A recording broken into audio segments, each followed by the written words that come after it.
Hello, everyone. Hi. It's Sunday. I'm tired. It's 3:40 my time. It feel like I just woke up a couple hours ago because I've been doing nothing but Marvel for the past since I last streamed. So yeah, been a lot of fun. With me is Todd again. Hi Todd, how you doing? Hey buddy, how's it going? I'm so tired. I'm so excited to be here. I bet you are. You just got back from, didn't you? You went to California. Is that why you have the cactus on your head? Yeah, that's from a little small town right outside of Bakersfield, California. The cactus in that picture is actually about 22 feet tall. Jesus, fuck. Yeah, had no clue they would get that big. So yeah, the only time I've ever seen a cactus is the occasional places I've gone to, but yeah, it's as big around as a big pine tree, for those of you that live in that part of the country. And that's crazy. I didn't know they got that big. I had no clue either. It really blew my mind. Huh. So well, I guess we can go ahead and get into it. Do you want to do like we did last week and you go through last month and you go through the show notes and we do our discussion, and while you do that, I will create a character. And I will finish creating my character and then we'll go from there. Yeah, that's cool. If you're ready to get started, we can roll on through. Yeah. I've got a character ready, and so we can figure out how we get loaded into each other's worlds. Yeah, we'll figure that out. Just so you know, chat, today we're going to be playing Moria. Yeah, Return to Moria. We're gonna be dwarves. We're gonna build stuff. We're gonna kill orcs as they should be killed, and we're just gonna talk about all kinds of stuff today.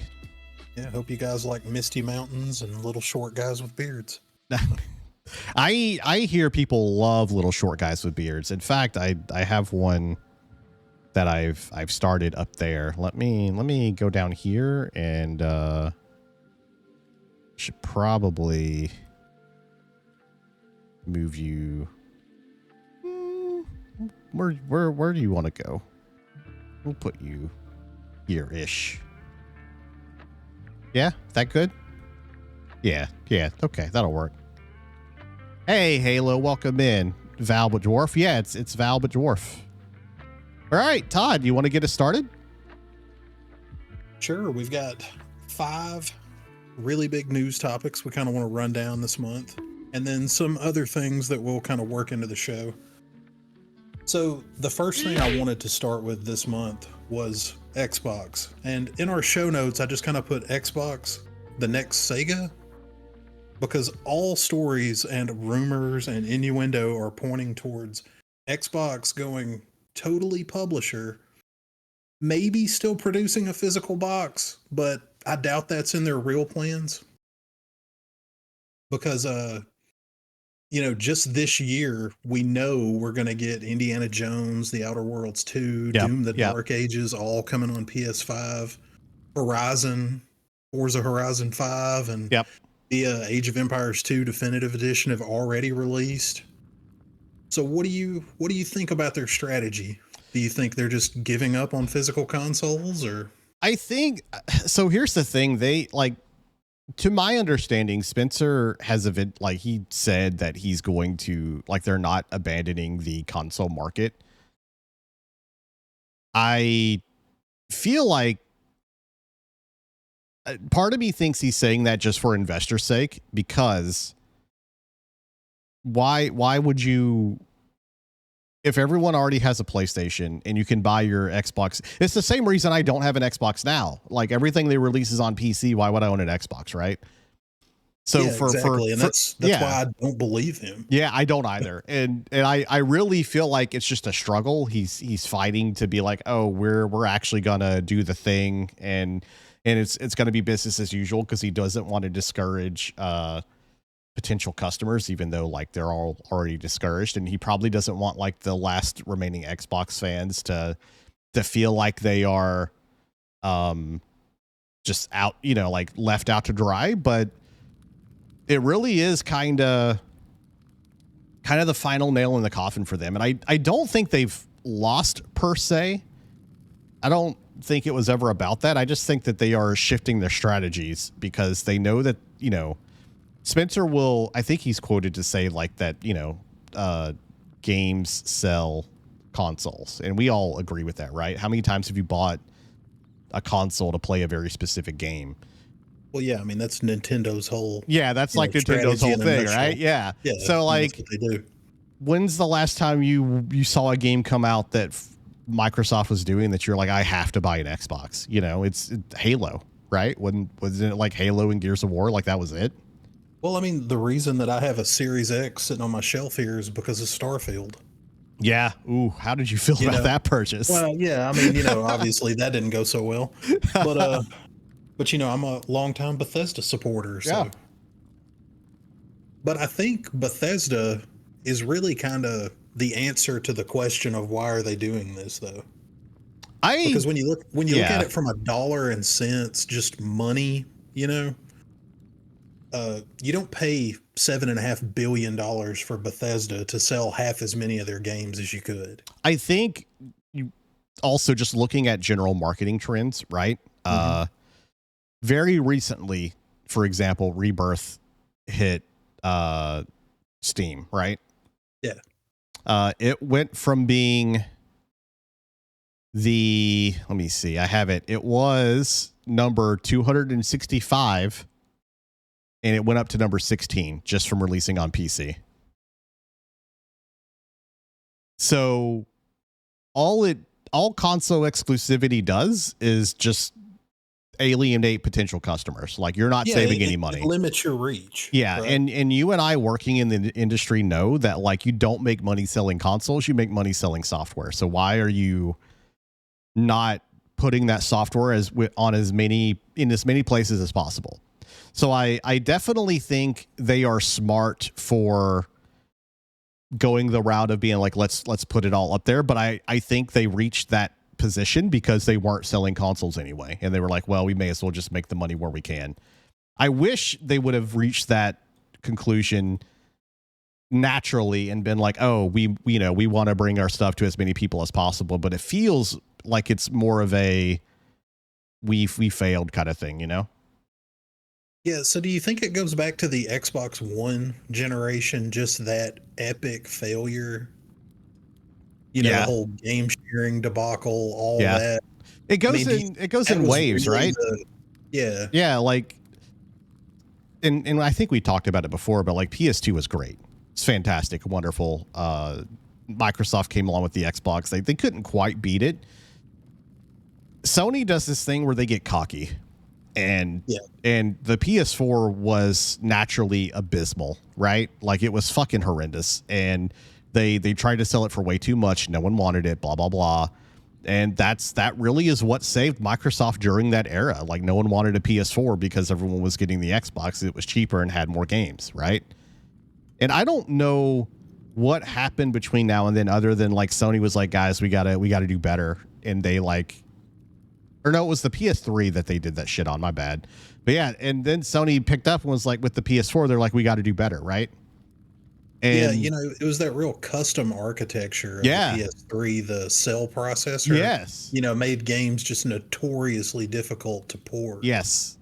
Desric says, I think they'll end up focusing on cloud streaming and less on actual hardware. Absolutely, Des. I agree. Yeah, 100%. I think you're going to see like a handheld kind of Steam Deck thing. Yep. That's their whole strategy, marketing strategy now, right? Like everything is an Xbox kind of thing. And so they just want like if you want to stream a game directly to mobile on your phone, like if you want to play Halo on your phone, God bless you for trying it, but like you can do it, So I definitely think they're going for width instead of depth, which when we talk about Avowed, we will discuss why sometimes that's not a great idea.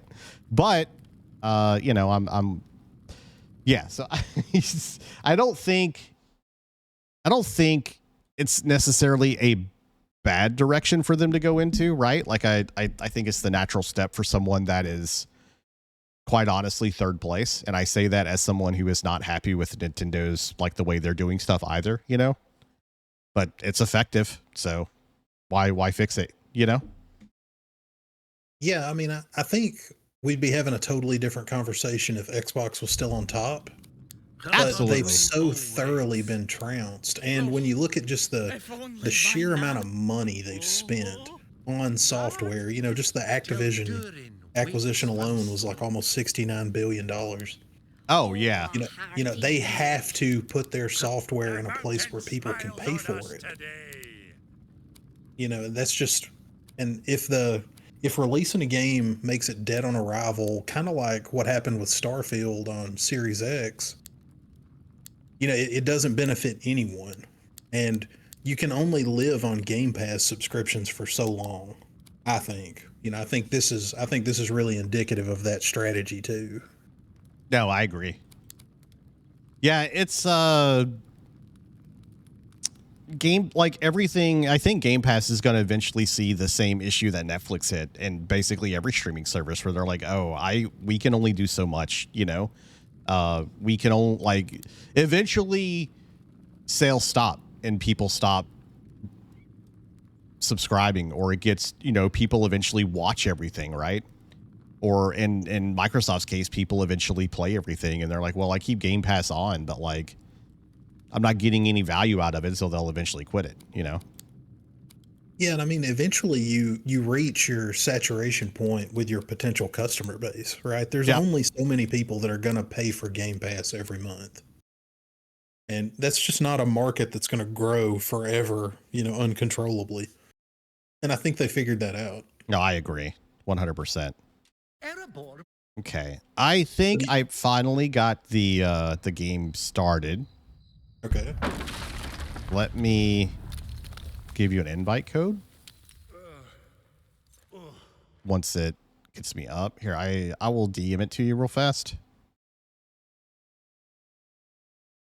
Actually, no. Can I just manage player? I wonder if I can just invite you directly. Invite to play. I think that sent you an invite. If not, Like I will. it looks like it. Okay. Yeah. Let's see if we can get you in before we continue. Also, Des, hi. How you doing? How you been, man? How's it going? All right, so I accepted your invitation. Okay. You're And good? okay, Hell yeah. it's giving me an option to join you now. Okay. So yeah. I hope you're ready to chill with us, buddy, and just watch us be little dwarvies and do things. And this game looks way better than when I first tried it back in like last year-ish. I see a little Todd on the ground. Look at me just taking a nap. I know, you just hanging out. Sleeping during my shift. Okay. Let me change that. Too dark for dwarf eyes. You trying to beat my ass? We just started. Yeah, I know. I was trying to like donkey punch you right in the back of the That's head. crazy. All Let's right. see, I need a torch or something.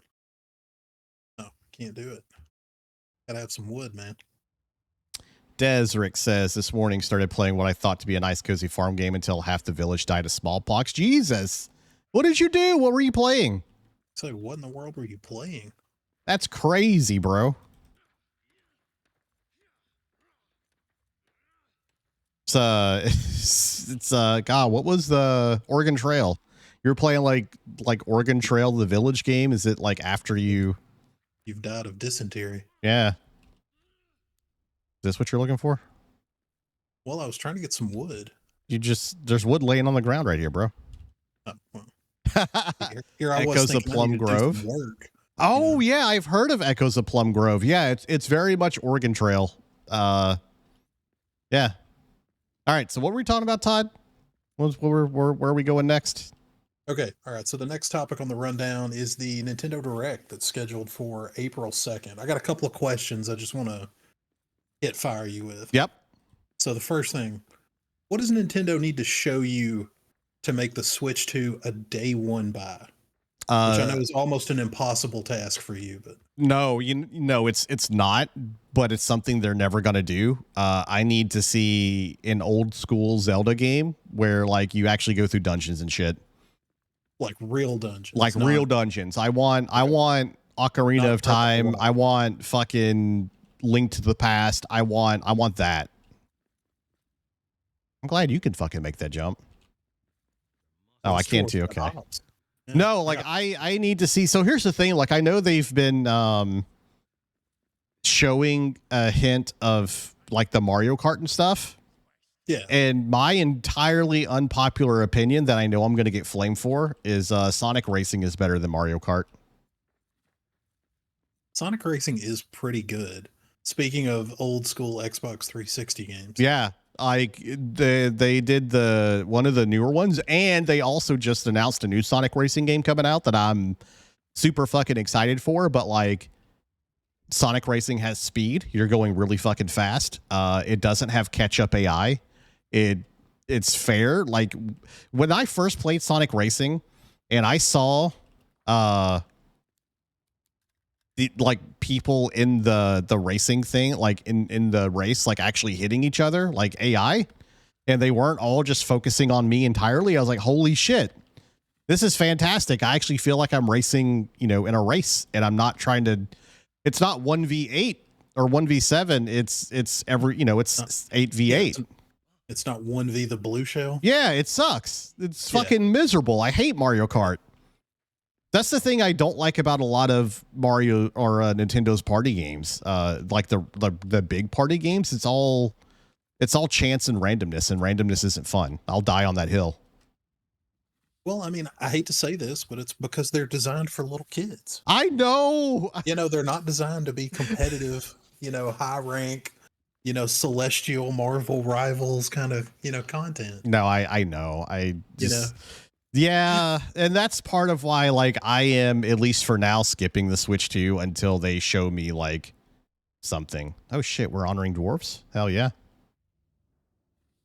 so your dream release for the Switch 2 is a OG 8-bit Zelda game? Not even 8-bit. Like I would be incredibly excited if it was like if they took the open world of, you know, Skyward Sword, or fuck, what was it?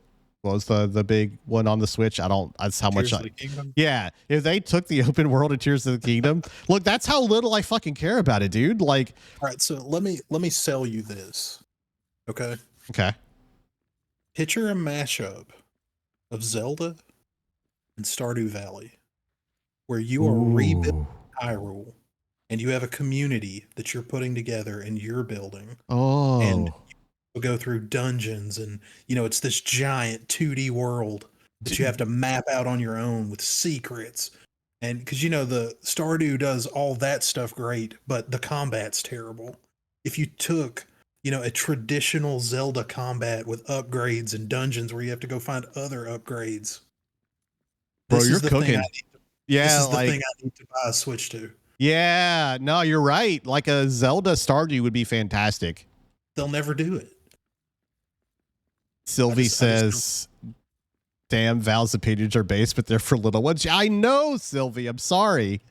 Desert says, take my money now. Yeah. Yeah, Like, yeah. yeah, you're right. Like, that's actually, it's great. And so this kind of, for me, it kind of bleeds into, I think, what we're going to talk about next with Avowed, is that I want to see some innovation from Zelda that's not just the Skyrimification of it. Yeah. You know? It feels like Zelda is Nintendo's playground to take. Yeah. Like, the thing with Tears of the Kingdom is I think it was a good game.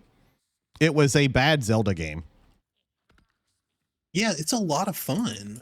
And I mean, for me, honestly, the thing that would make me buy the Switch 2 on day one is if they said that it was hardware parity, with a PS5, and I could get a game that didn't run like crap. Well, it's like we said last month. The best thing about the Switch 2 is being able to play Switch games at 60 FPS, you know? Yeah, 100%. Okay, so one last question about the Switch 2. Okay. Okay. So, times are hard. Things suck right now. We Yeah. don't have to get into it, but money's at a premium. what's the right price in this economy for a Switch 2? If they want people to buy it. $400. Okay, that's kind of where I was thinking, between 350 and 400. I'm kind of in the same. Yeah. Oh, I think I built that too high. So I'm way too short to get to that. Look, we're here. I was thinking I could build a rope. Oh, we can climb. Hell yeah. All right. We're not Parkour. entirely Parkour. Yeah. We're parking. There we go. All right, so there's nothing that they're gonna do actually that would bring you around to buy a Switch 2 on the first day. No. It's not even in my wheelhouse right now. Just a rehash of Mario Kart, it's not going to do it for me. No, absolutely not. I don't. That to me, that's not even exciting. You know how excited I am about Mario Kart? Amazon had a sale where you could buy Mario Kart and all of the DLCs for like $20 or something like that. It was really cheap. You just got it like a code. That's pretty cool. Yeah, I bought it like a year and a half ago, and I was like, yeah, I'll put this on my Switch. I have yet to redeem it. Like, I've got the code just sitting in my cart. I just haven't given a shit to actually go like redeem it, because I was like, that's such a good deal. Nintendo never has sales. I may as well do that, Because I mean, in my opinion, Mario Kart hadn't been good since Double Dash on the GameCube. I agree. That was the last time they really did something different.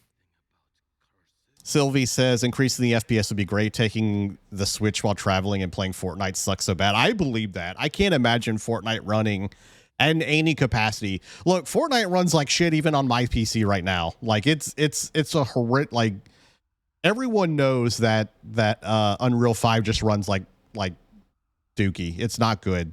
And so putting it on like dated hardware like the Switch, it can be good. There's no way. No, I mean, I took mine to California with me and was trying to play Tears of the Kingdom, like desperately. Oh, and no. the texture pop in so bad. It's, bouncing less than 30 frames. Sometimes, like, it's just unbearable. It's not fun. Oh, that sucks. So that it's sounds... just, Oh, you ready to kill some people? I don't know. All I got's a pickaxe. I think that's what we got to kill them with, my dude. All right. YOLO. Got some orcs? Yeah, I think so. I'm not gonna lie, the presentation of this game is already way better than I was expecting. I thought you were about to fall off into that water. I was about to laugh. Oh, ye have little faith. Oh wait, no, I thought we were... Whoa, bro! That bird come to beat your ass. Oh, we're talking to him. Oh. I was chasing these rats. Okay.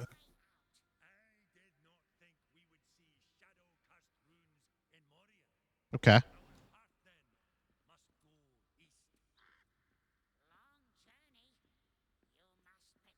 All right, so let's go on to the next thing. Yep. So the next thing I had on the rundown was just Avowed versus Kingdom Come Deliverance 2. Because I think what we have seen in the industry is a real fork in the road moment where players have chosen one type of game over another. Yep. And when you look at the numbers, I don't really see how you can see it any other way. Like in Kingdom Come Deliverance 2's numbers they're incredible. They've sold over 2 million units so far. They have 42,000 very positive reviews on Steam. That's astronomical. Yeah. When you compare that to Avowed, which just come out, there are no sales numbers for Avowed that are available. They did reach a peak concurrent player count of 17,000 on Steam and 80 Metacritic. Their reviews are mostly positive, but only 4,500 reviews. So, Kingdom Come has 10 times the reviews on Steam. Yep. And in my opinion, I think this is very indicative of the two different kind of game worlds that you get in the RPGs. Yeah. In these two RPGs. What do you think about Avowed? before So we really dig into the differences. so I struggle. I think Avowed is fine. I don't think it's great. I don't think it's game breaking. I don't think it's genre defining. I don't think it's the best game I've ever played. It's not a bad game though. It's okay. I think it would have been It's fun. Yeah, it's fun. It has its shortcomings, but like without going in depth, because I know it's fairly new, and I don't think you've beaten it yet, have you? No, I'm like 14 hours in. Okay. You know, I've made it to the second area. Yeah. So it's about a 30 to 40 hour game if you do like everything. It does have its shortcomings, but the game itself is fine. I think Obsidian and therefore Avowed are doing something where they suffer from success in so much that people see Obsidian on the title and they expect a certain thing, right? But Avowed is not that thing. It is RPG light. It is more action RPG. It is more action than it is RPG, quite frankly, which is fine. But I think a lot of people will see that and be like, and oh, he's leaving. Okay. And they will buy that, and that will not be what happens. You know what I mean? Like it's not going to live up to a lot of people's expectations. No, so the last game that they really made that was like a systems driven kind of simulation is Fallout New Vegas. Yep. You know, that you could actually go around the world and dick around in it and change things. Yep. You know, and have a real impact. And you know, you don't get to do that in Avowed. No. Not from what I've seen. You know, it's a very static world. The You know, world even all the is NPCs, they don't move. They're set dressing. Yeah. You know, it's a very beautiful set. Like the game looks really good when you've got it on max settings, and you know it's running well post the 65 gigabyte patch that they put out. You know, I had much better performance, and the visuals are, you know, I think it's pretty stunning how good it looks. Oh, in it's a some beautiful places. game. Absolutely. But the word that I kept coming back to when I was playing it was static. Yeah. You know, it doesn't feel like there's any systems in the world that you can really interact with. And I haven't played KCD2 yet, but I've watched enough videos, and you see these like people really getting into the world and, you know, doing quests early, or, you know, attacking different problems from different angles. Yep. Because they have access to different tools. You know, like in Avowed, you can't even steal stuff. Nope. There's no crime. Yeah, there's no social system, and there's no like not at bartering all. or anything like that. And There are just things that are interactive in the world that you can just pick up, and that's it. yeah, that's why I say it's more of an action game. It feels like do you remember that old school Chronicles of Riddick game?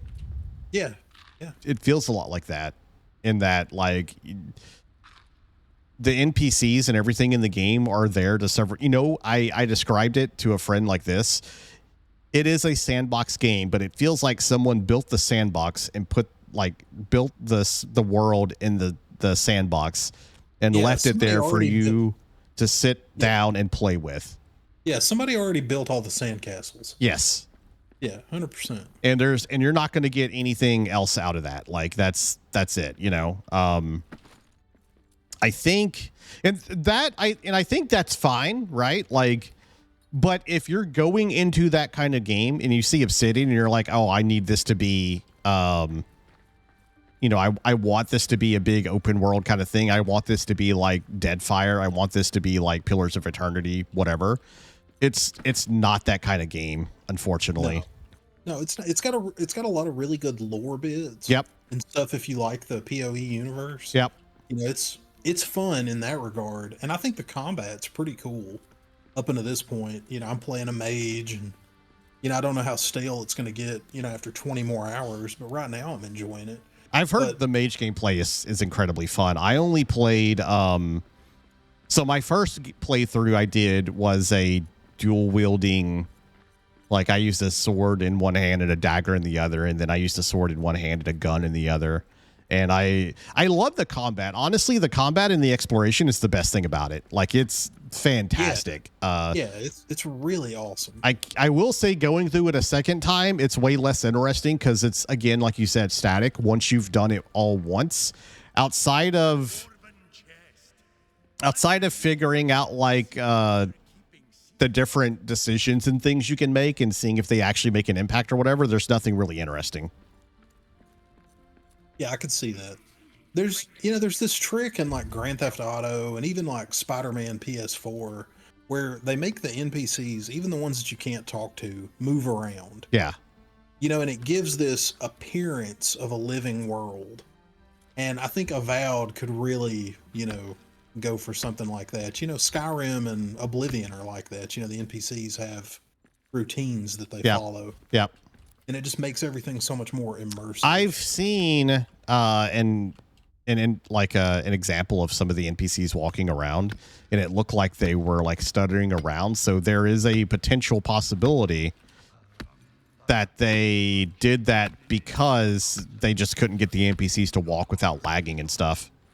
Maybe so, because remember they pushed it back a lot. Like it got pushed back 2-3 times. I think twice. They had really big delays. Yeah. The way I've described it to my friends is the Outer Worlds with a fantasy coat of paint. Like it's the way the world is set up is very similar to the Outer Worlds. The zones, the hubs. Yeah. The people that really just stand around and talk to you when you come around. I mean, remember, I did not like Outer Worlds at all. Yeah.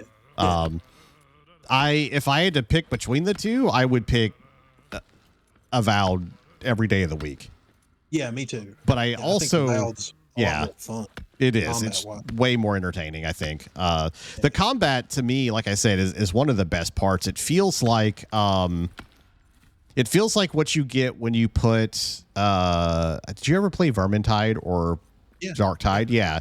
Like the combat is probably as close to those games as you can get without it actually being those games, And yeah, I hadn't thought about that comparison, but now that you bring it up, I can feel that and see it. It's exactly the same, right? Yeah, it makes a lot of sense. And I think that like the combat and the exploration, it carries it hard. Like it carries it very, very hard. Mm-hmm. But it doesn't. There's not enough else in the world to matter. And look, here's the thing: if you want a game where your objective is to go explore a new place, go kill some things, talk to a couple of people, make a couple of decisions, and then go do it again in the next zone, Avowed's got everything you could possibly want. Like that's it. Like that's the game, 100%. It's got a lot of lore bits and stuff. And as someone I played Pillars of Eternity, I never played Deadfire. So Deadfire's the good one. I've heard Deadfire's fantastic, and I didn't play it specifically because I don't know. I didn't want to get into another game like that after Pillars. Yeah, no, I get you. But so there's a lot of exposition dumping in that game, and what really sucked to me is that like I couldn't really.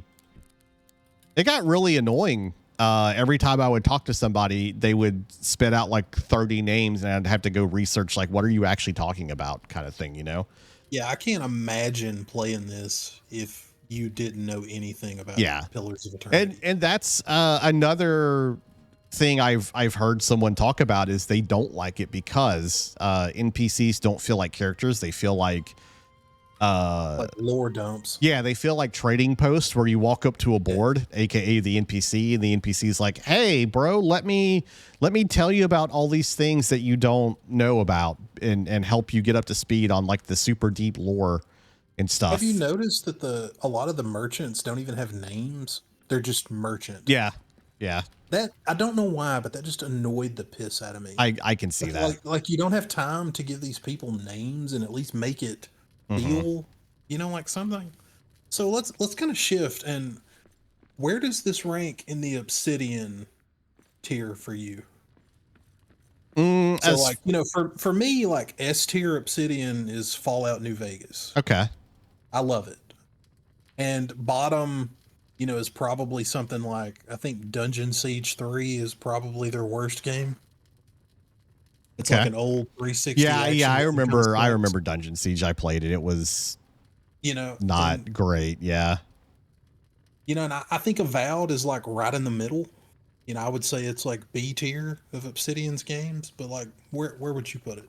I would probably agree. I don't I people are gonna crucify me for this. I did not like Fallout New Vegas, but only because it was such a wild take. Yeah, it was buggy as shit. I couldn't play it. Yeah. Like I literally I played it on the 360 when it came out, right? Okay. I walked outside. I tried walking to that first starter town that you have to walk to. I fell through the floor.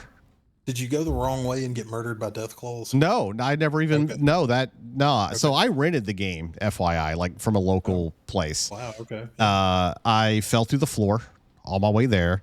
The game crashed twice. And at one point I killed something, but then I got launched into space, and I just like took it out and took it back. I was like, "Hey, can I swap this out for something else?" And so you got the whole ass like Bethesda experience, and you weren't even playing a Bethesda game. Yep. So I mean, it is notoriously buggy, or it was. I mean, now I don't know what it's like, but like now if you buy the definitive edition on Steam now, it runs really well. Yeah, but it's fine. Would require me to play it, and I'm just not. So I've never been like, if I had to pick between Fallout and Elder Scrolls, it would be Elder Scrolls every single time. I'm not. Okay, so let me hip fire some Obsidian games at you, and you tell me what you think. Okay. South Park: Stick of Truth. A tier. Okay, so you like? Do you like South Park? I'm indifferent on it. Okay. Like either or. I thought it was a fun little game though. Yeah, I still think the game's really fun and creative. Yeah, okay. yeah. All right. KOTOR 2. S tier. Oh, okay. I love it too. Yeah. Alpha Protocol. A favorite of mine and yours. I was generous and put it in my C tier. Yeah, I want to put it a D, quite honestly. Yeah. I mean, that's kind of where I think it belongs. Yeah, I want to put it a D. So the reason I kind of brought this up was, Obsidian has like a place in the industry that's, very well respected and pretty high, but they've only made a couple of games that are great. That's true.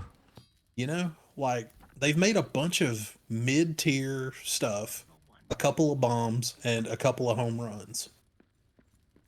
So I don't really know where they go from here. I think I really feel like Avowed was like a middle stop on the way to Pillars of Eternity 3. Okay. I don't think it was meant to be their big new RPG. And when you beat it, let me know and we'll discuss it afterwards. Why I feel that way. I genuinely think it was meant to, like, this is just like a Microsoft potentially mandated thing, because this isn't like a full story. This is like a half story. I built you a bed, by the way. You can sleep next to me, baby. That's what I'm talking about. Hell yeah. I've been waiting for so long for you to say that to me. Yeah, that's kind of, I think the Outer Worlds 2 is really going to make or break Obsidian, because if it doesn't pop off, I think they're going to go back to being just a spin-off studio. Oh, absolutely. Yeah. Where they make the next Fallout, whatever. I think that's kind of their lot in life if Outer Worlds 2 isn't a big upgrade over Avowed. Because I think it's pretty clear that Avowed is not setting the world on fire. It's not. I mean, again, it's not bad. No, it's not bad. It's just a game. I think it would have been, so, let's say it sells at like what, $70, right? For full price game. Yeah. I think if it would have been $40 or $50, people would have been a lot more interested in it. Yeah. I think it'll be fun to have this conversation again at the winter Steam sale when maybe this game is potentially $30. Yeah. Yeah, absolutely. Because I think people are going to have a much bigger stomach and appetite for it because even I was kind of like, God, $70 for this. I don't know. Uh-huh. I didn't want to spend it, but I did. Yeah, no, I agree. All Yeah, right, it's so we can kind of let Avowed lay. Have you played Kingdom Come Deliverance 2 yet? no. I have a friend that has played and beaten it, and he's playing Avowed right now, and he's happy with both of them because he Yeah. realizes that both of them are completely different things. Yeah. Uh, They're just for totally different me, ends of the spectrum. I'm so busy that I don't really have time or want to play an 80 plus hour RPG. And I say that knowing full well that Monster Hunter comes out next week. Yeah. But that's also part of why I don't want to play an 80-hour RPG right now, because I would rather just play Monster Hunter and get lost in that world, Oh, I can feel you. I'm kind of in the same boat. Like, I just don't have time to play a game where you have to go wash your face to get better social Yep. interactions with NPCs. Yep. Like, I respect the hell out of KCD too, but I Oh, just it's don't think fantastic. it's for me. I just don't think it's for me. I don't think that's the way I want to spend my time. So okay, the next thing I have on the rundown is something I know is kind of near and dear to your heart. I wanted to talk about the layoffs at Marvel Rivals. Yeah. So this story dropped, I think, this week or late last week. Reportedly, they've laid off around 6 or 7 U.S. employees at their Seattle office. Yep. And they're just shifting all that workload back to NetEase proper. Yep. So the big question I wanted to pose to you is, what does a game dev have to do to keep their job now? Because there's over 20 million downloads, almost $140 million in revenue in the first month alone. What can these guys do? As much as I hate to say it, that's just the industry, and it sucks. You think it's just a symptom of the industry? It's a symptom of the industry, and to be fair, when that news story broke, there was a lot of misinformation going around because the guy that got laid off said he was the creative director or he was whatever. He claimed to be like the game director. Yeah, he is one of them. He is not the game director. The game director is in China. They were a satellite office that was hired to help with like level design and stuff. And now that the bulk of the work is over with, they let them go and they're moving all work back into China. There's rumors that part of that is to do with, the current presidency and like how they're treating other people. There's also the idea that NetEase just really wants to bring everything back in house as much as possible. And so I don't know the answer to like that, but I do know that that's kind of how game dev works, especially now. If you have it's not even game dev. That's how just development across the board works. I know you work in some tech, and me, what I do, I work with people from India and all over the world. We've had contractors in Europe. We've had contractors in the Netherlands. When you have a big project going, you hire people outside, and when that project is done, you don't need them anymore, and you let them go. And it is worse in game dev because they will spend, a lot of years looking for that, and game dev isn't exactly like hurting for people looking for work and stuff, like it's not.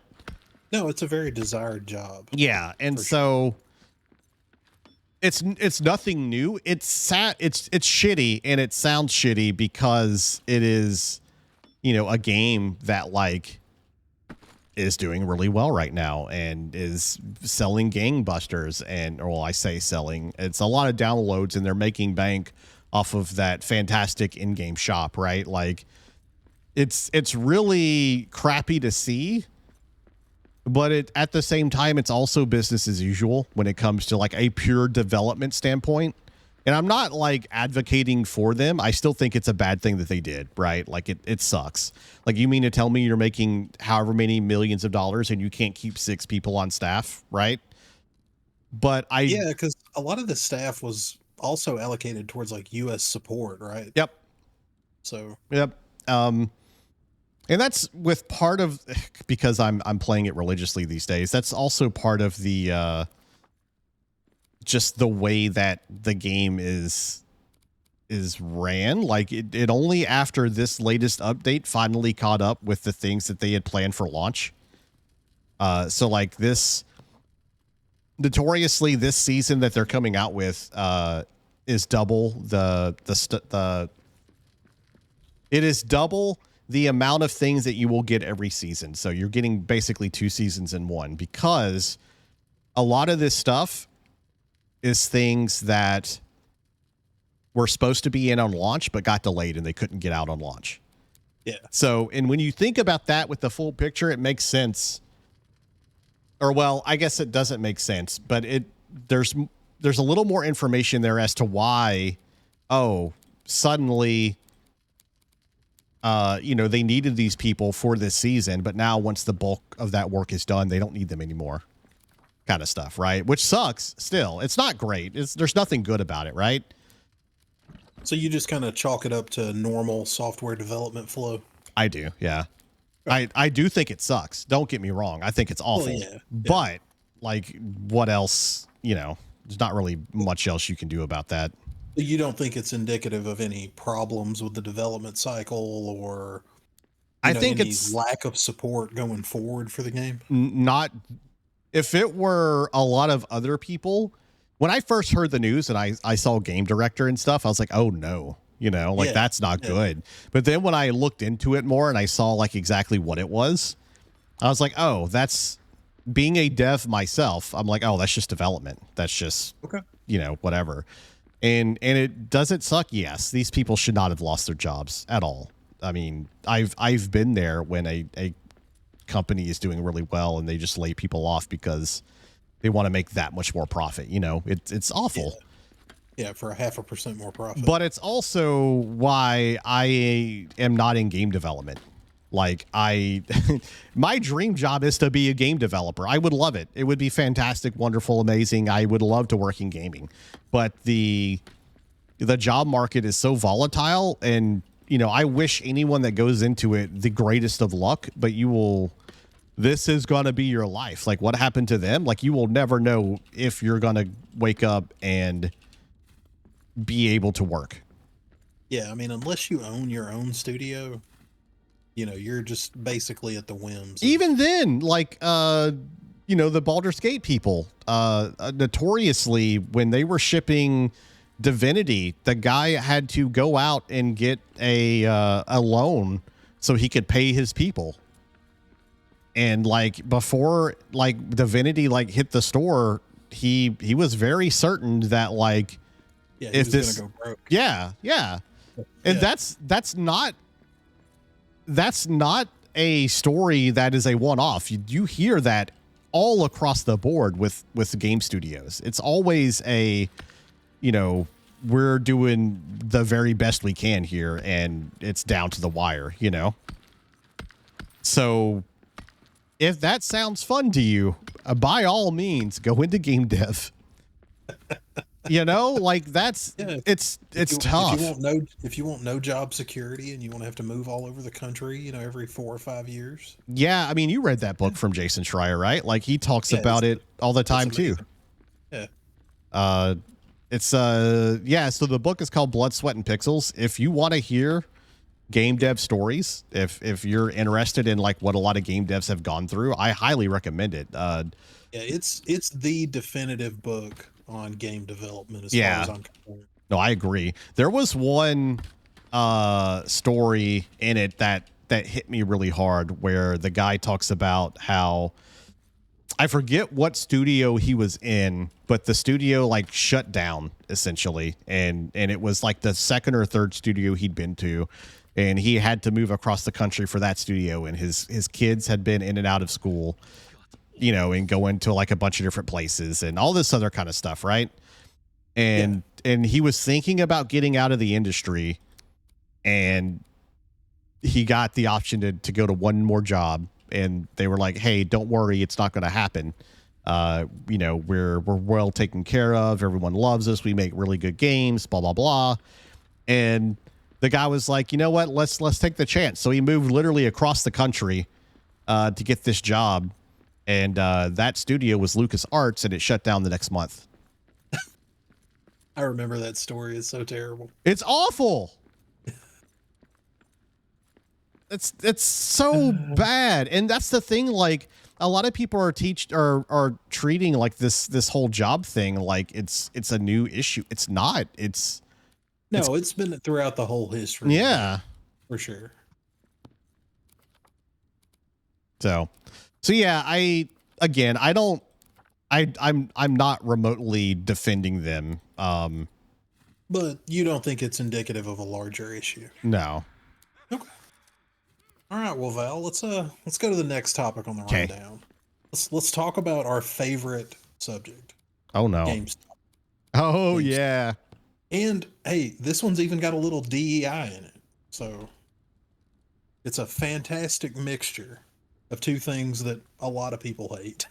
One for good reason and one I can't fathom why. Yeah. But, you know, we don't have to get into all that, but so GameStop is closing or selling all of its assets in France and Canada. Yep. And their CEO went on a rather bizarre rant where he blamed liberalism, socialism, progressivism, wokeness, and DEI for why they were doing this. Obviously, I don't think any of those things have to do with GameStop's business problems. No, absolutely not. What do you think? I mean, GameStop isn't selling anything because if you go into a store, like every single wall is covered in Funko Pops and like no one wants those things. Like, yeah, they made this really crazy business switch to, you know, physical collectibles. Yep. Which fair, like as someone who has way more collectibles in their house than they should, I get it.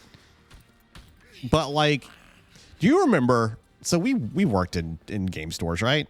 Yeah. Do you remember when you went to a conference and the lady, I remember you telling me this story. The lady yelled at you for not caring about strategy guides. Yes. And because she told you it was the most for-profit thing, and I think you said something like, "Yeah, it's like it makes a lot of profit, but we have to sell them first, and no one wants them because they can look it up online." And I remember they were basically the highest markup thing in the store. Yeah, and it's the same thing. Like I am sure GameStop makes a decent amount of money off those pops, but like how many of them are they actually selling? You know. I mean, not enough in, you know, Canada and France, apparently. No. I think part of the reason they're having issues, try this. See if that's going to help you kill some of these things. It's the same reason that, like, I don't know if you also saw in the news that like Hooters is shutting down and they're blaming everything on like they're not shutting down, they're going bankrupt. And I can't tell you the last time someone even asked me to go to a Hooters, much less like the last time the thought crossed my mind of let me order wings from Hooters. They're so fucking good. Like they're the best wings ever. Like I would rather go literally anywhere else for wings, you know? And it's just, it's these stores and these old CEOs that are tied to like, quite frankly, archaic designs and archaic systems. Like Hooters is stuck in the 90s with like women in, you know, tight clothing and like Budweiser beer commercials, right? Like that's their whole aesthetic. And I'm sorry, most of the people that are into that kind of thing can't leave the house anymore or are in diapers. You know, like they're just that it's old. I guarantee you if they changed it to like a milk store and like milk and cookies, if they did the whole insomnia cookies thing and it was just ladies walk around in tight t-shirts with like big titties and they called it mommy's milkers, people would be there every day. People would be there every day. Everywhere. Yeah. People would be there every day. The thing is about Hooters is like their food's terrible and they don't go far enough in the sexualization thing to make it worth going there. No. And, you know, I hate to be that crass about it, but that's just kind of what it is. There's no reason to go there. No, they don't offer anything. People who want to spend money on naked women who don't like them will just go to a strip club. Yep. you know, and then they don't have to eat terrible overpriced chicken wings. No, they just eat terrible overpriced stripper club food. Yeah, whatever. You know? But at least then they get to see what they really want to see. Yeah. Right? And I mean, to circle it back to the GameStop thing, it's kind of the same thing. People, I mean, we worked in a game store. We remember like being told, and I've told, anytime I tell this story, people are like, oh my God, is it really like this? But I mean, we all remember being told if we don't sell a $60 game with a console, we're doing bad. Or if a customer runs in and bad at our job. Yeah, or if a customer walks in that has a PS2 and can only afford this $2 discount game, that's bad on you because you didn't somehow manifest money in their pocket to buy like a $60 game and you got penalized for it. And so because of that, I mean, GameStop follows the same thing. People don't want to walk into a store and be accosted the entire time they're there because that poor store clerk is just trying to make a living and doing what, you know, the corpo overlords are telling them they have to do. Yeah, they did not value repeat business. No. They wanted all the business right then, and that's all they cared about. You know, we were trying to build relationships and keep people, you know, make sure people keep bringing us their last $2. Yep. You know, over and over again. And yeah, so it was. I guess kind of what I'm taking away from this is you're telling me that if GameStop had more naked waifus, that it would be very profitable and more people would go. Okay, first of all, I didn't say that, but second of all, sex does sell. Yeah. You didn't say it, but you said it. I'm just saying that the issue is what? Can I? Oh, okay. I'm just saying that the issue is less that people don't want to buy games because the gaming industry is still a very big, booming industry, very obviously, and more that they're not being accurately sold to. And if I walk into a store to pre-order a game and the guy tries to sell me 30 things I don't want, I'm never walking in that store again. And I would rather just order it online on Amazon and not worry about it ever again. Yeah, I mean, most people don't even need to go buy physical media, let alone want it.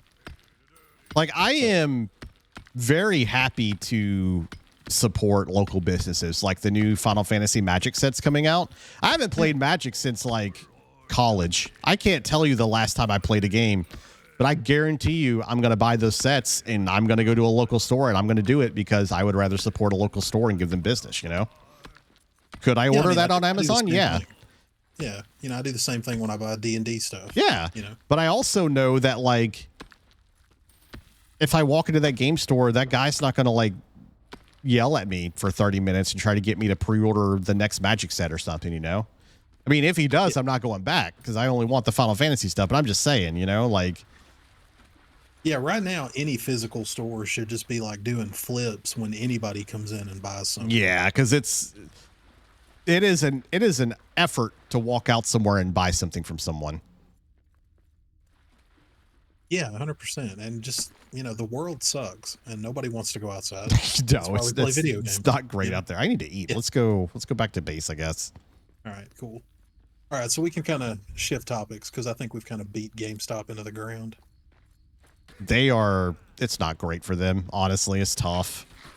No, I mean, they're done.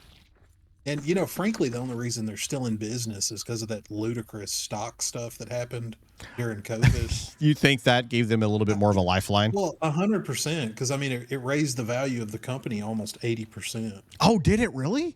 Yeah. I mean, they were close to filing bankruptcy when that Roaring Kitty guy decided to short their stocks. You know, and do the old pump and dump. So. Oh, I didn't know they were I knew that it did a good job with them. I didn't know it did that much. Yeah, it was something like 80% was how much it increased the total value of the company. Now it's slid back down after that. But, yeah, you know, it kept them afloat for sure. That's tough. All right, so that's kind of all the big news stories from the month. I want to kind of shift now into what's coming out next month and what you're looking forward to playing. Okay. So I know you kind of mentioned Monster Hunter, so maybe that's going to kind of run over, you know, into your March game time. But is there anything in March that you're really excited about? Um, let me see. Not really. I think. I think the bulk of it was out this month, as most things. You know, I'm probably going to end up using March to catch up on things that I did not play while practicing for this tournament. So I'm going to play Monster Hunter Thursday night when it releases, but I will spend all of Friday practicing. I will probably play Pirate Yakuza sometime next month. And that looks ridiculous. I've heard nothing but good things about it. And honestly, like maybe if I quote unquote beat Monster Hunter, if I get tired of Monster Hunter and am ready to do like something else, maybe I'll pick up Kingdom Come because I kind of want to play it. I just not while I have like a million things. It's a good game to put back until like there's a dry spell. Then you can just put a lot of hours into it, you know? Yeah. That's kind of, I think Kingdom Come's another game I'm going to hold off and buy on the Steam sale. Yeah. That's actually not a bad idea. You know? So I can't interest you in like the 17th Assassin's Creed game? Not at full price, you can't. You're not excited for that? I'm absolutely not excited for that. Oh, God. Are you excited for it? No. Oh, God, it looks terrible. I loved Odyssey. I thought Odyssey was fantastic. Valhalla was awful. I feel like this is them trying to course correct, but they still just don't quite know what they're doing. And the dual protagonist thing is a neat idea on paper, but like from everything I've heard, it just plays like Dookie. It's not fun to play. Yeah, I watched a couple of technical tests that some YouTubers got invited to, and the combat looks pretty uninspired. Yeah. I just don't understand how they screwed up Assassin's Creed with ninjas. You know, this should have been the home run for them. And another problem is that like this is the game that like every weeb wanted when the original Assassin's Creed and Assassin's Creed 2 came out. Like we wanted it's like, oh my God, can you imagine being an actual ninja? That'd be fantastic. And then they finally did it, 10, 15, 20 years later. And this is what we have. It just looks really uninspired. Yeah. And not very fun.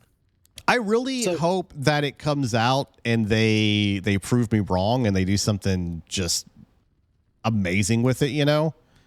I don't see a world where that's something that happens. There's no way in hell I'd pay $70 for it. Oh God, no. Absolutely not. You know, I'll take a whim on sale for, $20-$25. Would you play the would you buy like a month of Ubisoft Plus? No, because I'd forget to cut it off. I'm that guy. Yeah, no, I would have Ubisoft Plus for like the next year. Yep. And just pay for it. I mean, that's fair. Okay. So I want to blow your mind. Okay. Okay. So I want to ask you this question. I know you probably know the answer because you looked at the data that I sent in our show doc. Yeah. But Zelda versus Assassin's Creed. Okay. Which franchise has sold more? I want to say, oh my God. I want to say Zelda off of volume. But see, you're wrong. But it is Assassin's Creed, isn't it? Assassin's Creed total has sold 200 million units. Zelda's only sold 150 million. Across every game. Across every game. Any game that has Zelda in the title. That's crazy. More people have played Assassin's Creed than have played a Zelda game. I believe it. I think Assassin's Creed is more inviting than like Zelda. There's still people out there that think Zelda is the main character, you know? Yeah. Whereas Assassin's Creed, you know what you're getting. Like, so when I went to that conference in December, right? And Zed performed. Zed did like the Zelda song, and I absolutely lost my shit and thought it was fantastic. And everybody else, like, you could tell. I mean, it was a bunch of nerds, and some of them were excited, but other people just didn't know what it was about, or any of that kind of stuff, right? You just you run into that, and I think they struggle from that too. It's also a lot of people will. I mean, how many times have you heard the whole thing of like, yeah, I want to play Zelda, but do I need to play the first one, kind of stuff? And I mean, you could say that about Assassin's Creed too. Oh, for sure, for sure. Yeah. But for some reason, Assassin's Creed, for a lot of people, feels like it's easier to get into somehow. No, I could see that. I mean, every game's really different, you know. Mm-hmm. So, okay, so there's another couple of games that are coming out. The new WWE 2K game. Mm-hmm. I don't really care about that. Don't think you do. I did think it's weird that 95 million WWE, WWF games have been sold lifetime. Yep. That's pretty wild. Like, I didn't think that series was that successful. Oh, it's very successful. That's why they keep doing it. They're horrible, buggy messes, and people love it. I think it's a horrible. I mean, I'm not a wrestling fan. I don't care about no wrestling, but like, you know, some people are just kind of amazing that it's sold even within the realm of Zelda. Like, you know, you don't think of wrestling when you think of video games. Well, that's the thing. Like, you don't. But how many people out there, you know the customer I'm talking about, that would walk in and be like, hey, you got the new NFL? Yeah, and and the only time we ever saw him was when Madden came out. Yeah. You have those people that will own a console just to play sports games, and that's all they play. That's true. Like, I remember, like, my cousin was one of them, and he's the person that got me into Final Fantasy VII, and he had it on his original PlayStation. He just picked it up because he had heard all the fantastic, wonderful stories about it. And I mean, if you look at his gaming list, it's just like racing games, NASCAR, Madden, you know, football, like baseball, basketball, like that shit. All the sports balls. Yeah. And then Final Fantasy VII, and he was like, yeah, I can't get past the first boss. And I was like, yeah, I was like, I don't know how old I was at the time, but I was like, yeah, I got you. And then he watched me beat it in like 2 seconds, because, you know, I can do some wild shit like a reed. Yeah. And he was like, all right, do you want to have it? Yeah, and he just gave it to me. He was like, hey, if you want it, you can have it. I don't care about it. And I was like, all right, cool. That's how I got Final Fantasy VII. So, Val, what do you think about Split Fiction from Hazelight Studios, the studio that made It Takes Two? Oh, that's right. That does come out now. Game of the year. Yeah, that will be the one I probably play next month, actually. Yeah. That we should probably play it on stream next month. I'm gonna try. I definitely want to play that one. I don't know if I have anyone to play it with. But it might be a good one for us to play while we're doing the podcast. Maybe. I feel like that one would be pretty involved. Maybe. Yeah. Granted, did you play It Takes Two? No, I once again have not had anyone to play it with. Yeah, I didn't play it either, so I'm curious. You know, I mean, it won Game of the Year. Yep. Can't be bad, right? I mean, no, it's. So, did you ever play A Way Out? Yeah, I did play A Way Out. Yeah, so I think we need to sleep, but It Takes Two is everything about A Way Out, but like refined. Okay. And every level, you know how every Nintendo console has a gimmick? Yeah. That's what It Takes Two is, from my understanding, except it's on a level by level basis, and every level has a gimmick. And so, the development wise, like, I remember developers being really excited because they're like, oh my God, how did they make all these different systems, you know, as a thing? We gotta eat. Here, let me make you some mushroom stew. Yeah.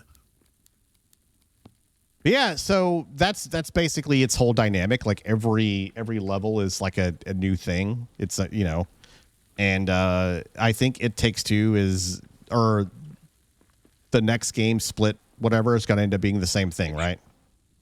Yeah, it's like a weird mishmash of fantasy and futuristic RPG. Yep. Yeah, it looks really interesting. You know, I'm super excited about it. Yeah. So, anything else for next month that you're excited about?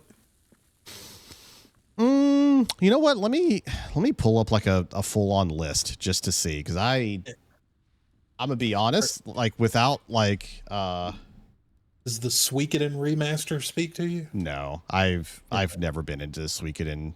Yeah, I've heard good things. I've just never tried it. It's another, hi Sarah, welcome in. It's another one of those games where like it's got a lot of fans, it's got a lot of storied releases. But yeah, it's not my thing. Which game is like It Takes Two? Sarah, we're talking about Split Fiction that comes out next month. Let me see. Yeah, so while you're kind of looking at the list, there are two that I'm actually like really interested in that are, definitely in my wheelhouse. The first is 2 Point Museum. Yeah, from the same you're studio that's made 2 Point Hospital, 2 Point Campus, these kind of simulation games. I'm really excited about that. I will definitely waste 100 hours of my life building, fake museums. Yep. And the other one is Tales of the Shire, which is a Stardew Valley like, but with hobbits. So, they got my attention with the elevator pitch. It doesn't look great, but I'm itching to try it. Graphically, it looks, kind of subpar. Yeah. But I'm interested. So looking at the list, the things that stand out to me, and not much did. Split Fiction looks good. We discussed that for a bit. Yep. Atom Fall looks interesting. I feel like Atom Fall is going to be kind of what people wanted, like people that are a little disappointed in Avowed to be. It kind of gives me like We Happy Few kind of vibes. It feels very We Happy Few. It's from a developer that's never made this kind of game before. So when a developer steps out of their wheelhouse, I'm usually cautiously optimistic because it can either be really good or really bad, because you get to see like someone else's take on the thing. Right. And I think I think always it's got a lot cool. of potential to pop off. Yes. Big time. Yeah. And the other one is the first Berserker Kazan, and it's based on the there's like a fighting game series that does a bunch of different stuff. Oh, getting attacked by wolvies, I think. Yeah. So is that another Souls-like? I think it's more of an action game. Supposedly it's a Souls-like, but I don't think it's gonna be one. I know there's a demo out, but I've genuinely not played it. I just haven't had time. So I think that's where. Yeah, I watched a couple of streamers try it out. It was, definitely not something that I would typically be interested in. But I could see where it would scratch a certain itch. Yeah. Because I definitely want like more action games. The what was it? Did you beat Ninja Gaiden Black? Ninja Gaiden 2? I haven't been playing it. I want to really badly. Which one got re-released? What was it? It was the Ninja Gaiden Black. Okay, all right, yeah, that's what I thought. Is this? I don't know. I don't think we've ever been this way. No, here's some iron. That's definitely what we need. All right, Val. So the next thing I had on the rundown was, what are you playing right now?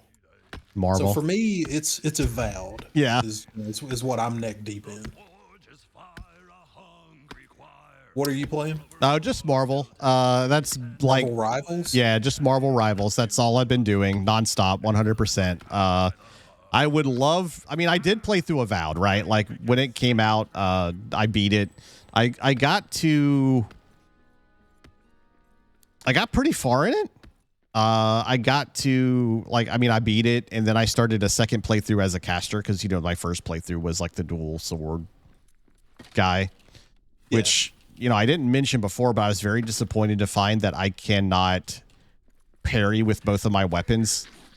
I thought that was I thought that was really strange. There was a very missed opportunity to like, because like if you're dual wielding, and dual wielding does increase your like DPS because you just attack way faster, right? Yeah. I mean, there's no reason for you not to be able to parry. Yeah. When you're dual wielding. Yeah. It makes no sense. Because I thought the same thing. Yeah, I was just kind of disappointed, but I was like, well, I've already made this character, and this character is already like supposed to be like a dual wielding swashbuckler guy, so like I may as well stick to it, and I did, you know. So you can respec pretty cheaply. Right? Yeah, I mean, so it's got a lot of build variety, right? But and here's the thing, it's a kiddie pool. It's a very shallow, you know, nice experience. It's very wide, but there's not a lot of depth in it. And again, you know, we've talked about it before. I don't think there's anything bad with that, especially if that's kind of like the amount of content you're looking for. But no, I think if people go into Avowed with their expectations firmly in check, they will be satisfied. Yeah. You know, it's not revolutionary. It's not going to set the world on fire, but it's fun. You know, if this same game had released on Xbox 360 with crappier graphics, you know, you wouldn't even know the difference, because there's really no functional gameplay difference between a game from then and a game from now when it comes to Avowed. No, absolutely not. You know, it's the same. Is this their alpha protocol again? So, I mean, I feel like it's really just fantasy Outer Worlds. Yeah. Like, I think that's what they were going for. And if that is all they wanted, they did it. Yeah. I was very disappointed with Outer Worlds 2, though. Like, I just did not like it. How do you feel about... So one of the things in Avowed that is either a blessing or a curse is you just cannot romance any companions. There's no romance options. It's not even remotely on the list of things. So, okay. I hate that. Do you really? I want to be the biggest whore in any fantasy universe that I am in. All right, chat. We need to quote that. Todd says he wants to be a whore. That's right. In any fantasy universe or sci-fi universe, like if there is a hot, sexy alien, I want them. Okay. You know, and I want to be able to romance characters. I think it's fun. I think it's engrossing. I think it leads to you know, things you can do differently on second playthroughs. Mm-hmm.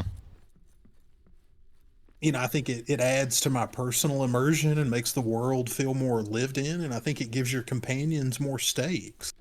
That's fair. You know, because like, okay, one thing we haven't talked about is how one of the greatest voice actors of all time is in Avowed.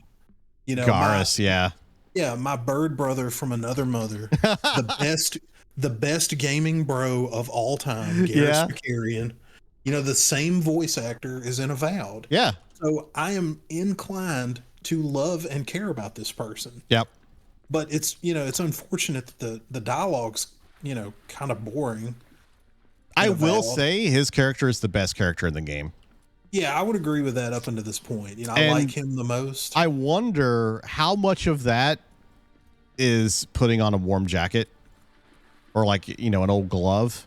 And how much of that is like his character is actually really well written, where a lot of other characters are very shallow, surface level. So like the little dwarf that you get, Marius. Yeah. I think he's terrible. I think his writing's awful. Like he's just a sarcastic little prick the whole time, and not even in a funny way. No, I agree. 1 second. You know, I think they were like trying to go for Varric in Dragon Age and just failed miserably. They absolutely were. Jensby, thank you for the sub. I appreciate it, bro. I hope you're doing well. No, so is it Marius or Marius? I don't know. I don't know. Oh shit! I'm getting attacked by another wolf. He is this game's Lae'zel, and that a lot of people really hate Lae'zel. And Dude, I love Denzel. a lot of people hated her and hate her. Like Yeah. it's a very love or hate character. This guy, I did not like him one bit until I heard the rest of his story. And like Okay. he starts putting his walls down. Granted, you don't hear about his story until you're in the very last area.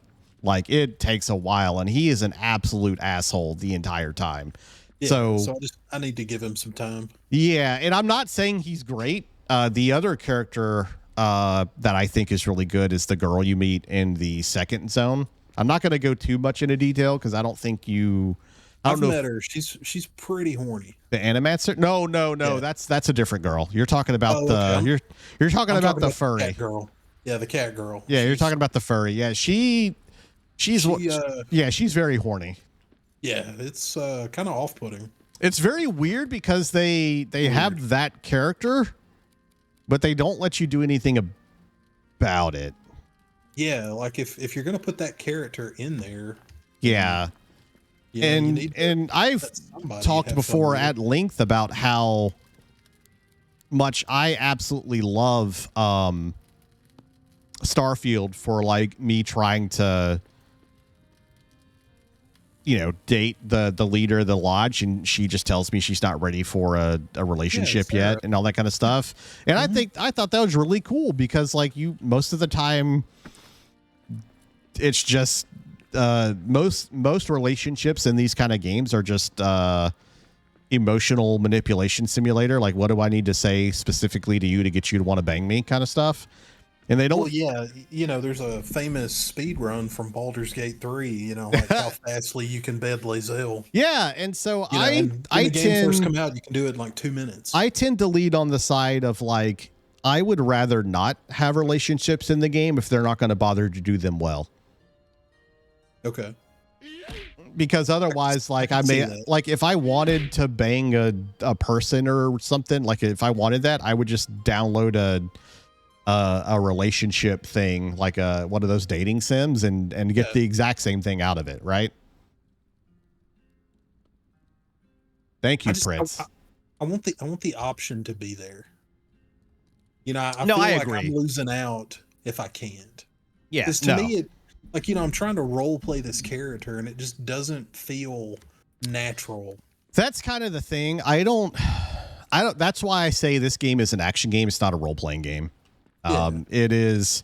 You're not role playing a character you made. You are playing the envoy. The envoy does not care about relationships. The envoy is not remotely interested in them. The envoy doesn't steal. The envoy doesn't do all these other things. He can either be a nice person or an asshole, but like at the end of the day, no one actually cares about what he does because he's the envoy, and no one, like, he can do no wrong kind of stuff. Yeah, but that just makes it sucks. So boring. And that's why I say it's very shallow. If you are just playing this game because you want to experience a somewhat interesting story with writing, at least the first time around, I didn't really care for. The second time around, it makes a little bit more sense once you kind of know what's going on. And to be fair, I kind of knew what the story was going to be about halfway through the area you're in right now. Hey, can you make a chest? Yeah, I can make one. Yeah. Like drop some crap. Yeah. Or we'll put it back over here beside this guy. There you go.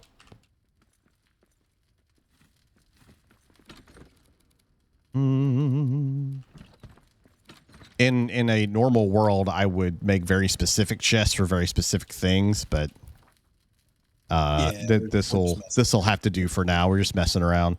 But no, it's not. So you're kind of indifferent on relationships in games. I am. Like if they're gonna half-ass it, you don't want them to do it. Yeah, I like diversity. Where you are. Yeah, I like diversity in so much that like I like the option, but like if it's like you said, if it's only going to be like partially done, or if it's just an excuse to let me like bang some random character in a game, I would rather just go play a dating sim and in most games kind of half-ass it, to be quite honest, and I hate that. Most games don't really do it justice. I think Like a lot of people really love the relationships in Baldur's Gate 3. I thought they were very poorly done. So I think Baldur's Gate 3 is very character specific. It is. There are some that feel very genuine and earned. Yeah. You know, like Will, the warlock in the game. You know, if you romance him, it's a very slow burn. Yep. But the wizard Gale is like the horniest person in the world. I hate Gale so much. Yeah, and well, Gale loves you. Yeah, I know. He tried to. He loves you a lot. Yeah, him and would like to love you multiple times. So.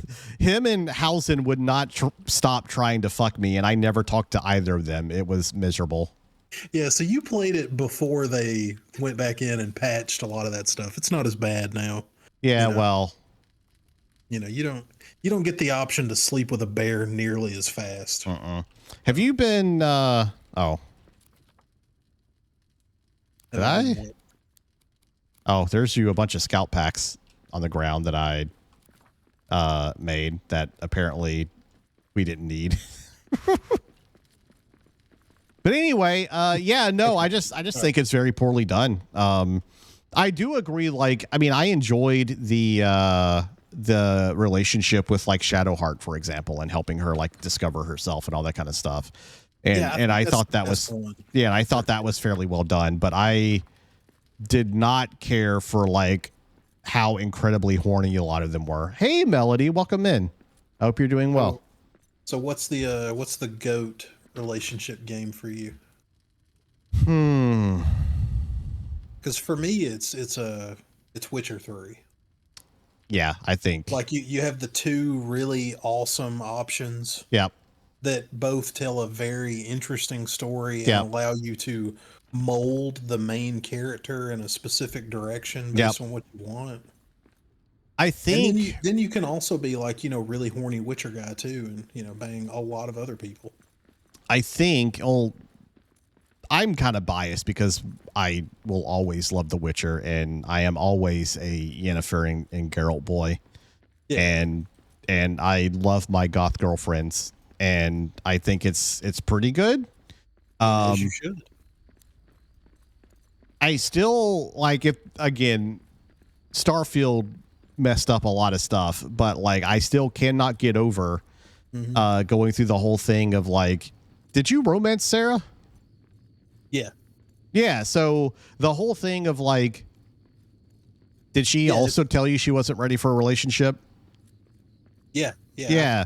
So she tells you she's not ready for a relationship, then you decide to get married, and then you go meet her family, and then you actually go get married and all that kind of stuff. Like, how many games do that?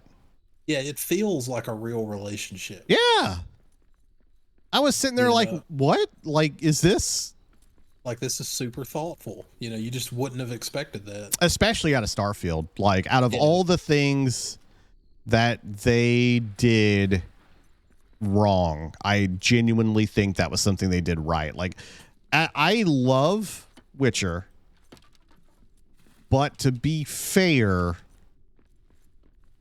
all of those relationships are already designed by somebody else. You know what I mean? That's true. That's true. What about Mass Effect? That's the other big one people go to.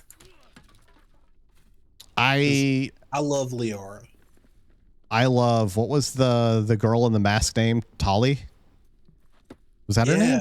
Oh, yes. God, that's a great one. Yeah, that one was... You have to like her for who she is and not how she looks. Yeah. Yeah, I love her. She's fantastic. That's a really good one.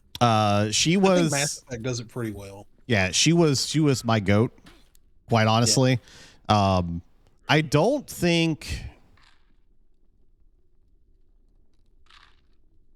I think that is all the characters in Mass Effect. So I think it's still fairly archaic in the way it does stuff, in so much that, I mean, because it's a product of its time, right? It whatever. Yeah. Yeah, I would really like to see what they could do now. Yeah. You know, theoretically. Is there a way to repair? Use the repair smithy. I mean, if you kind of look at like what BioWare did in Dragon Age recently, it wasn't very good. So yeah, that's the thing. Like it I don't think it aged very well, and I think as much as I love Mass Effect the game, to be fair, I haven't played the HD remakes, and a part of me wants to, but I'm also like I played the crap out of those games, and I kind of don't want to play them because I feel like I'm like, is it gonna hurt how much I love them, kind of stuff. Like I'm afraid that my more critical mind will go in and be like, oh, this is actually kind of bad, really, you know. I mean, as long as you can leave them in the time and place and understand, when they came out Yeah. and the limitations that they were shackled with. Yeah. I went back and replayed them when they re-released on PS4, and it's some of the stuff is dated, but to me, it's a lot like playing Super Mario Brothers 1. Like, yeah, it's dated and things have moved on, but it's still great. Fair. Yeah. Yeah, that's kind of the way I looked at it. Where do we have a repair smithy? I don't think so. Oh, we about to though. Okay. All right. So I think we can kind of move on from the world of gaming. I did kind of want to end the discussion this week on some non-gaming stuff. Okay. So, what outside of gaming are you enjoying right now? If anything, I don't know. Do you even have time for anything? This month I have not. So, all of it has been Marvel for the most part, and studying and learning, and I cannot even begin to describe to you how much work and prep is going into that. Like I am playing. I think I mentioned to you a little off stream. But I'm in a Discord with like some top 500 players. There's some Celestial players. There's some Eternity players. And we're scrimming nonstop. Like they will just post throughout the day and be like, hey, you guys want to play some practice matches? You want to do this, do that? We will have coaches. Literally yesterday, I played some matches and was coached by like the number 86 player in the world. There's another guy that's a coach that is that runs like esports teams. He's helping me. So it's been a lot of prep for this tournament to get ready. And I know I just talk about it being like, oh, I'm just playing a tournament, blah, blah, blah. But nah, I'm actually like, I'm being pretty hardcore about it. So that's been like every waking moment outside of work. Every now and then I'll, because I need to get some air. So I will go out and walk. It did snow here a good bit, which is wild because that just doesn't really happen a lot in the South. So I took my cat out to experience the snow. Spoiler alert, he hated it. He thought it was the worst thing in the world. So we didn't stay out too long. Yeah, it's, it's a lot of that. So no books, no TV, no movies. So it's just all Marvel Rivals. Yeah, it's all been Marvel. I haven't done a lot else out of that.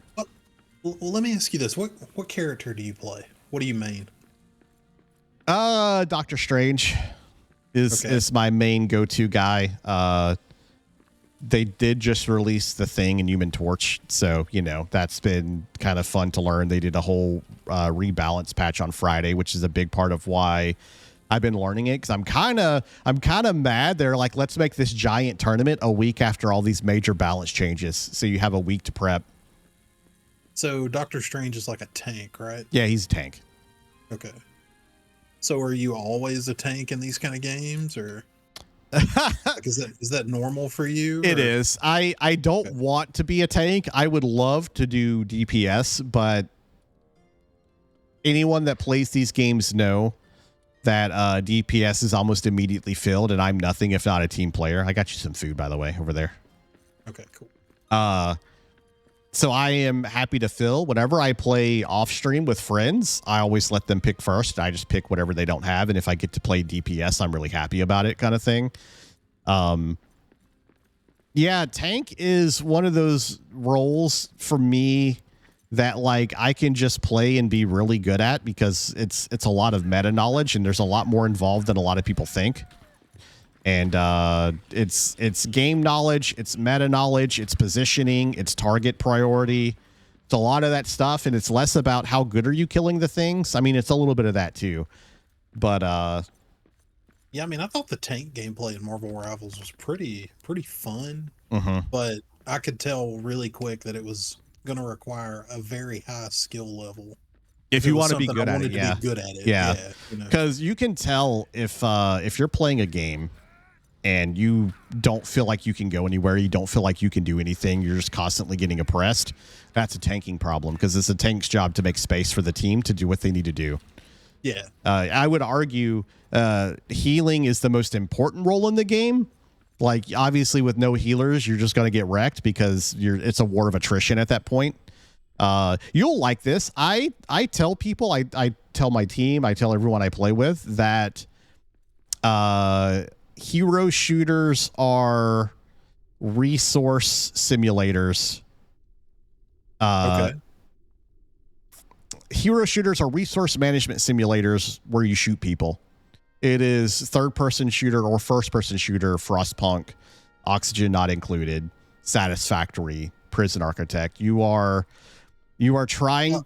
I love all those games. I just don't have the like dexterity required. Yeah, exactly. So it is that, but it's an action game. So look at you have to look at, like, every team has the same resources. Every team has people. Yeah. They have time, they have abilities, ultimates, space, positioning, pressure. Those are all resources that the entire team has to manage at one time. And your objective is to effectively manage your resources while effectively taking away the enemy team's resources. So as a tank, I have to take away their space while managing our space. And I have to, do all these other things. And that's why you will see a team will win a team fight, right? And there will be like one or two people left, and they will purposely wait a few seconds and kill somebody. And then they'll purposely wait, 10, 15 more seconds and kill someone. It's called staggering, because if someone goes into a fight 4v6, they're automatically fighting at a loss. They're going to lose because numbers is another resource, right? People. And so if they get to that, like, doing that makes them have to wait longer for a full team respawn, which takes away more of their resource, which is time, right? So it's the reason why I love it is because it's all of that macro management on top of everything else. Yeah. And it's a lot of stuff that people, quite frankly, just don't think about. Like, a lot of people will just load in and hold left click and try to win, and that's perfectly fine. That's a good way to play it. That's what quick play is for. But I like the macro management of doing all these other things at like a high skill level. Yeah, to me, like, I played a lot of quick play when it first came out, and then I watched some videos of people playing comp, and it just looks like two different games. It is. It's two completely different games. It reminded me the most of StarCraft 2, of watching it played at a really high level versus just around with your friends. Yeah. And it's just like, man, this is just like a different game. Like, I can't. Mel says, yeah, respect the healers. Absolutely. Like, I love my healers 100%. So yeah, that's what I've been doing a lot of. It hasn't been a whole lot of like entertainment stuff. You said you went and saw Captain America, right? I did. I went and watched Brave New World. Can you give us a no spoilers review of what you thought about it? So this movie is disjointed, poorly edited, has a crappy story, and characters you don't really care about, and one-note cameos that you think are going to make the movie better, and they're just gone and they don't help. And the action sequences are pretty poorly shot. Oof. And the CGI is okay.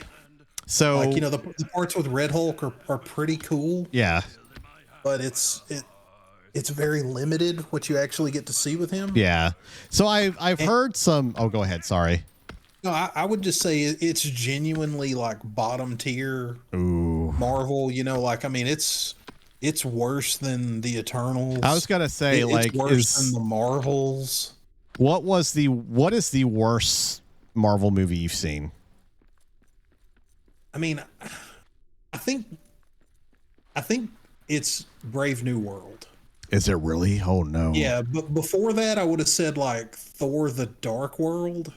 Yeah, the second Thor movie was not particularly good. It's pretty bad.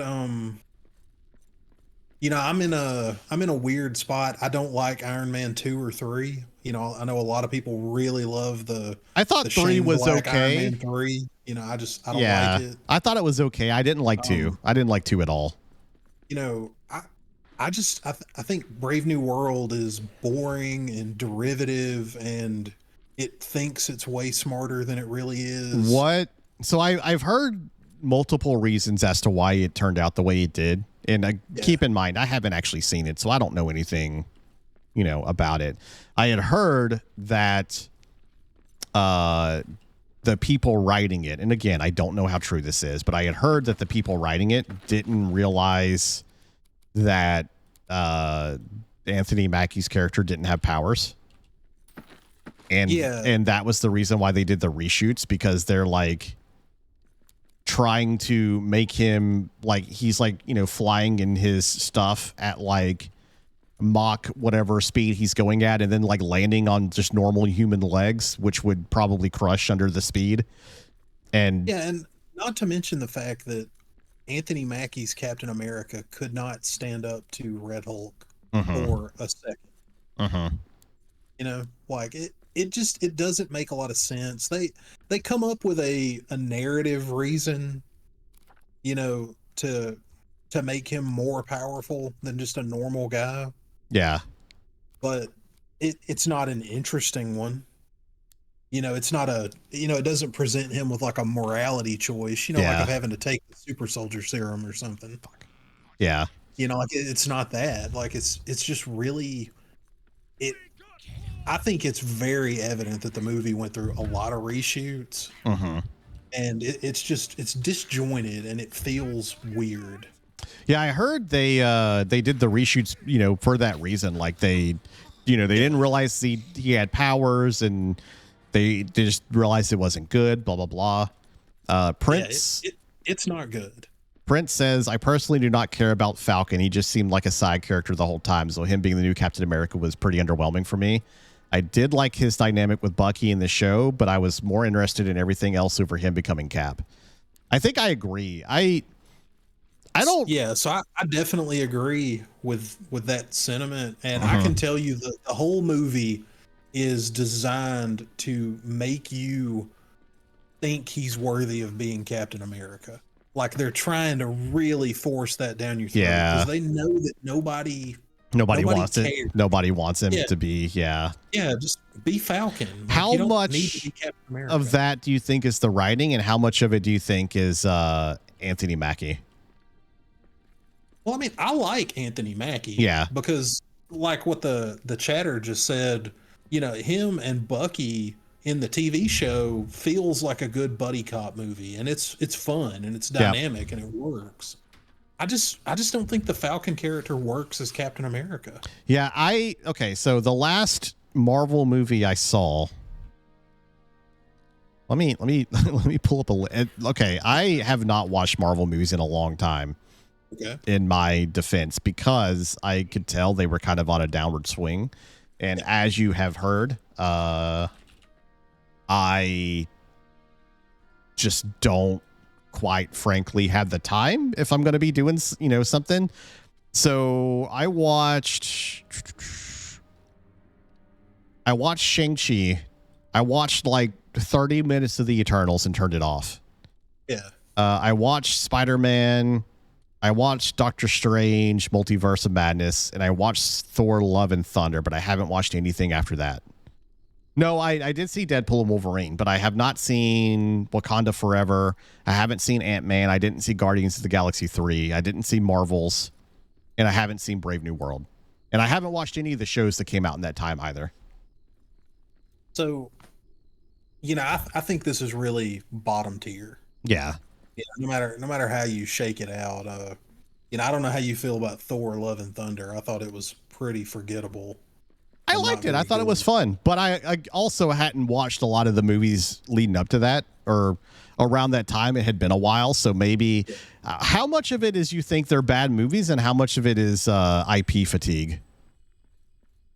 So what I think it is specifically in regards to Brave New World is the same thing that you see in the comics where people don't want things to change. You know, like Bruce Wayne's been Batman for 70 Yeah, years yeah, because it works, because people like it. yeah. And I think that it's the same thing with Captain America. It's like, people just want the Steve Rogers Captain America because that's the character. Yeah. How do you feel about them bringing back Downey. yeah, as Doctor Doom? So I mean, part of it feels really desperate. Yep. Like they're trying to cling on to some relevance that they used to have. I think Downey's a good enough actor that it's interesting, right? To me, I think they could do something really cool and meta with the way they do like the whole multiverse thing, right? Yeah. And they could do something where like it's Iron Man from another universe becoming Doctor Doom instead of Iron Man. Yeah, and I mean there's a really comic for that, right? Yeah. there's a really classic comic line where basically Victor Von Doom and Tony Stark switch bodies. Yeah. And Doom becomes Doom Iron Man, Yep. kind of this weird hybrid. Yep. And I think that's really cool. Yeah, and there's also a rumor going around that Chris Evans is going to come back and play Captain Hydra, an evil version of Captain America, which has been featured in the comics. That would be pretty cool. Yeah, I mean, I think they can do some really cool stuff like that. I really wish that they would have just let it lie at Endgame. And let it go for like 10 years and recast and reset. Yeah. You've got the X-Men now. You could start the whole thing off fresh. Yeah, that's really going to be the problem is they need to yeah, they got to make that money, right? Yeah, well, with the X-Men, like I'm pretty interested in what they do with them. It's going to be rough. It's going to be like an uphill battle. Cuz I think they've ruined the brand so much. Like I'm a big Marvel fan. Like I love that shit, right? But like I just haven't gone cuz I'm like I could spend my money elsewhere. The only thing that got me in there recently was like the Deadpool and Wolverine stuff, Yeah, which I thought was phenomenal. Yeah, it wasn't bad. I love it. I think it's hilarious, I'm asleep. Yeah, okay. I'm concerned about the future, like I think Brave New World's going to be a wake-up call for them. Yeah. They were really wanting to build the next Avengers around Anthony Mackie's character, and it's not. People just don't care. Yeah. And they're just gonna have to figure that out. Yeah, it doesn't seem like it's gonna do well for him, quite honestly. Does he get powers in the movie at all? Do they give him like some serum or something? No, no, there's actually a joke about him, not taking the serum. Like they try to make it out like he's a better person for not taking the serum. Oh no. Yeah. That like he's doing this like real moral high ground stuff. Do they offer him the serum and he just straight up says no? No, but they definitely insinuate that he could have had it. Got it. Because I mean they gave it to a U.S. agent. Yeah. In that TV show. Well, there's a lot of different versions of it too, and that's what causes some of these people to just be like shitty, right? Yeah. So what they do, and this really doesn't spoil anything in the movie, they just say that his suit has been enhanced by Wakanda. Yeah. And has vibranium in it. Oh, okay. So he's Captain Panther. He's like a walking Captain America shield. Yeah. Okay. That's kind of how they talk. I mean, that's kind of cool, but like, I don't know. There's just something different about like it being Captain America, Yeah, to me, he's just not Captain America. Like I think he's really good as Falcon. Yeah. And I thought his dynamic with Steve Rogers was really great. Yeah. But I don't think it's ever going to work. I'm excited about the next Marvel movie, Thunderbolts. Yeah, I'm gonna see it, and we were talking about you not getting Ubisoft Plus. I got Disney Plus like a couple of months ago to watch it again, and like try to get caught up, and I haven't. Like every time I think about it, I've just been not missing a whole lot. Yeah, really. Yeah, and that's the thing. I was like, I'll do it, and I'll start at Eternals and rewatch all of them and just see what I can catch up on, and every time I get to where I want to, I'm like, nah, I could be doing something else, and so I just don't. like if you don't count Deadpool and Wolverine, as like a real Marvel movie. Mm-hmm.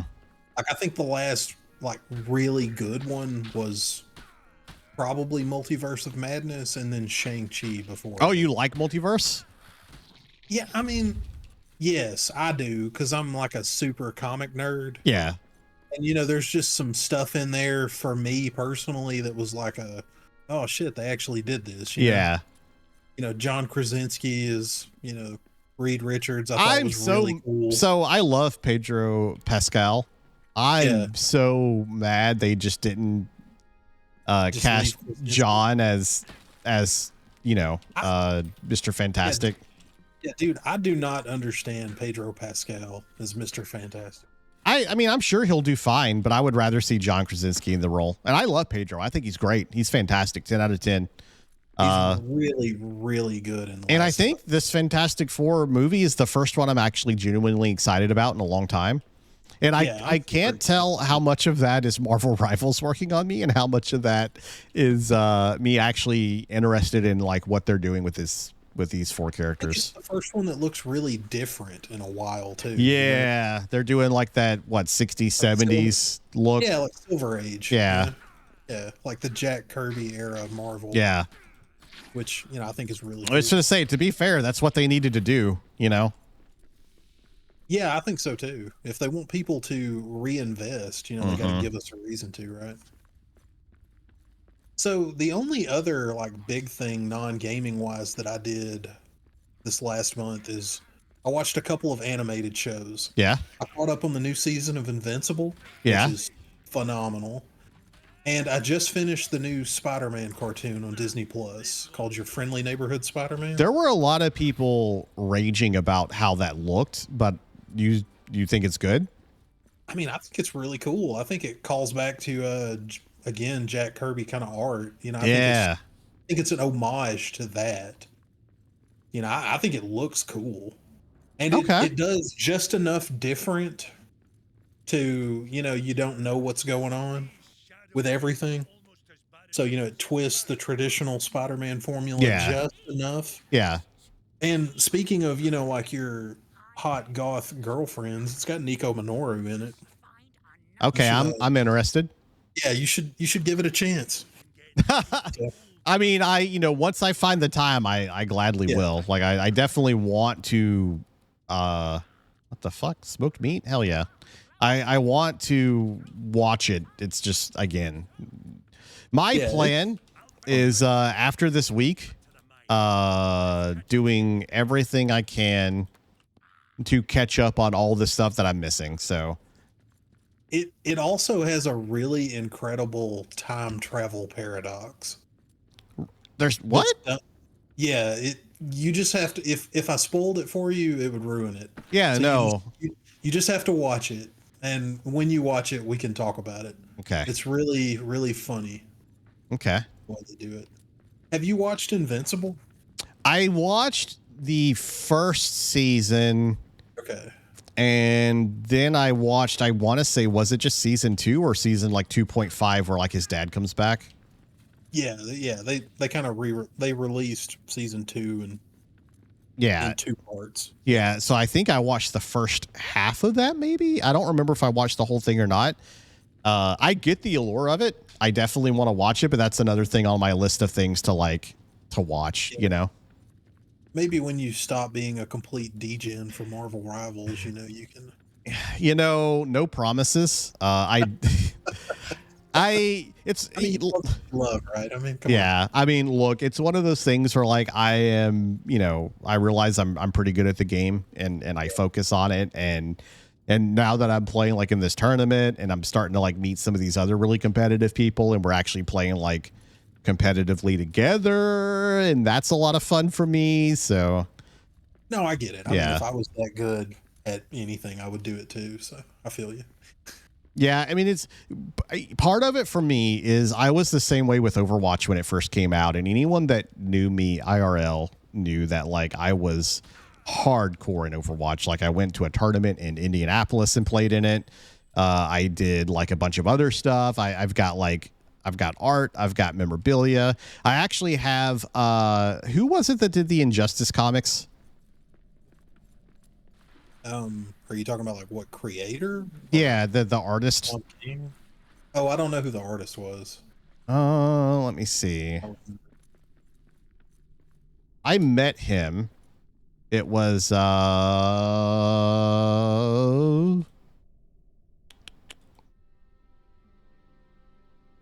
fuck, what was his name? I think it was like Mike Miller. Yeah. Okay. I met him, and he's done a lot of other stuff too. Let me see. What is he famous for? He did a bunch of Marvel stuff too. He did Wolverine. He did X-Men stuff. He did Injustice. He did Adventures of Superman.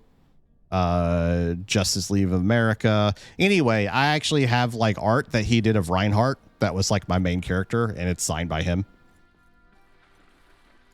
So That's so cool. Yeah, so like I was like super into it, right? I met him at a comic convention, or not a comic convention. It was like a gaming convention I went to, and he was there, and I saw it, and I was like, I need that art, and he was like, yeah, here, let me sign it for you, and I was like, oh my god, you are fantastic, thank you, you know.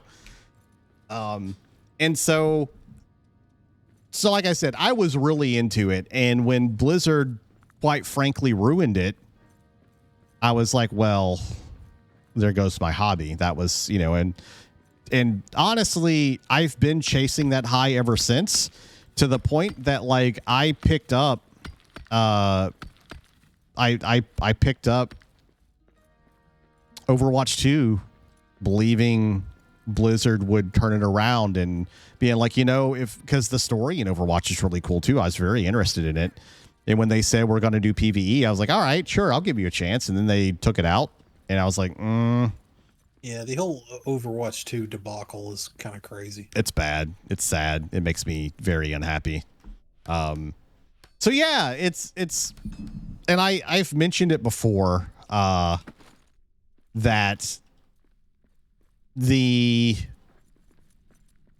one of the first reviews I saw of Marvel was, it's not as good as Overwatch was, but it's better than it is. And okay. And I was sitting there, I was like, oh my god, they're right. It's not like they nailed it. Yeah, I was like, it's not Overwatch 1. It like on release. It's just not. The maps aren't, I mean, if I'm being completely honest, the maps aren't quite as good. It's got like it doesn't run as well. Like it's got some issues like technically that it just kind of doesn't do very well. I mean it has a whole host of like its own problems. I'm not saying it's remotely as good as Overwatch was, right? But it's better than what we have. And you know, if it can even get like remotely close, I'm pretty happy with it. Well, I mean, you know, I played it a little bit when it first came out, and I thought it was pretty evident that it was going to be a hit immediately. Mm-hmm. You know, just combining the gameplay and the Marvel IP. Yep. You know, I was like, oh, these guys cared, and they hit a home run. Yeah, you can tell. And people have already asked, like, are you going to have a Falcon skin for Captain America? And they were like, no. If we do Falcon, he's going to be his own character. Yeah, we'll just make Falcon. Yeah, which is the best thing they could do. Like, don't reskin it. Emma Frost is going to be a tank. Do you know how excited I am for that? I mean, Emma Frost is going to be so hot in that game. They've already leaked some voice lines and stuff of her, so I really think we're about to at the beginning of the next season, we're definitely going to get Blade, like his character model's already in the game. So the latest update, you know the Moon Knight Dracula stuff? Like it's a meme at this point, but like they come here for my money. Yeah, they capitalize on it. If you're playing Moon Knight in the map where you're in Central Park and you're like storming Dracula's castle, Moon Knight says something like time to the line. Yeah, he's like, it's time to finally get my money or something like that. I lost it. Yeah, just the little stuff they did with the game. You can tell they really cared, which is kind of weird because I don't know if you read the story this week. Like apparently the NetEase CEO almost told them to take the Marvel stuff out of it. Really? Yeah. Yeah. Yeah, because he was worried about them not having control of the IP. Oh, He felt really strong about the gameplay, but like apparently it kind of came down to the wire that it would even be a Marvel game. that's crazy. Yeah. So I don't know why they would do that. That would be, I mean, it's just IP control. yeah, it's IP control and they don't legal want business stuff. Yeah. And I know has some weird caveats with the way they want their characters to be presented. Like the team up abilities and stuff. Very famously, that Marvel game that came out that everyone hated, but I thought was low key kind of cool. A lot of the decisions that they made in that game were very specifically because Marvel mandated them and like told them you have to do this. So like I genuinely, the reason why Rivals is third person is because Marvel wants you to be able to see the character kind of thing. Like that's a thing that they demand essentially. I mean, it makes sense. They have to have team up abilities, all this other kind of stuff. Yeah. Yeah, I mean, you got 70 years of history. You want people to connect with it instantaneously. Are you about to fight that bear? I was thinking about it. This is a very pretty area. Can we talk about that for a second? Yeah, I mean, this game is actually really pretty and not at all what I expected. Yeah, I thought it was just going to be like a small kind of thing. Granted, again, we've been chatting this whole time and not actually paying attention to what's going on, but like... Yeah, I have no clue what's going on, but... Well, I just know we're trying to dig into Moria and get our home back, and I think this is where we will first make our house a home. This is a pretty cool little area to make a little base at, right? Pretty excited, yeah. Well, if this fucking badger will quit attacking my ass, or... Yeah. There you go. Get him. But yeah, so I mean that's really all I've got for the discussion today. We hit everything. So. Yeah, it's not bad. I don't know. What are we looking forward to with like all these news cycles coming up, like for the next month? I mean, I'm really excited about the Switch 2 news really dropping, the specs, the price point. As much as we kind of bagged on it earlier, I still want to know what's going to happen. And I mean, I'm always curious about it. It feels like it's going to be safe. Yeah. And I hate that, quite honestly. I don't want it to be safe, but like it's, we touched on it early on where we're at the point where games now are hitting like that focal point where you're no longer innovating, you're just perfecting. Yeah. Yeah. So I almost want to reference it to the Marvel stuff, but I'm not. I'll refrain, but go ahead. Do you think there's any chance that we get a PS6 reveal? God, I hope not. So it really... I think it's coming. I think it really is. It really doesn't feel like the PS5 ever really started, though. Like, what is on the PS5? No, I mean, I would argue that this has been the most boring Sony generation ever. Yeah, like it's been just a bunch of sequels. That's it. Like what? God of War 2, Spider-Man 2, just all that. Yeah, because we're all playing it safe. We can't. AAA is expensive. You can't afford to. Well, and Sony kind of famously went into the tank for live service games this generation, and none of it played out. And they basically disintegrated their own internal plan. So, oh yeah, can you build a hearth at all? I don't know. Hit B, go to Essentials and Crafting. Let's see.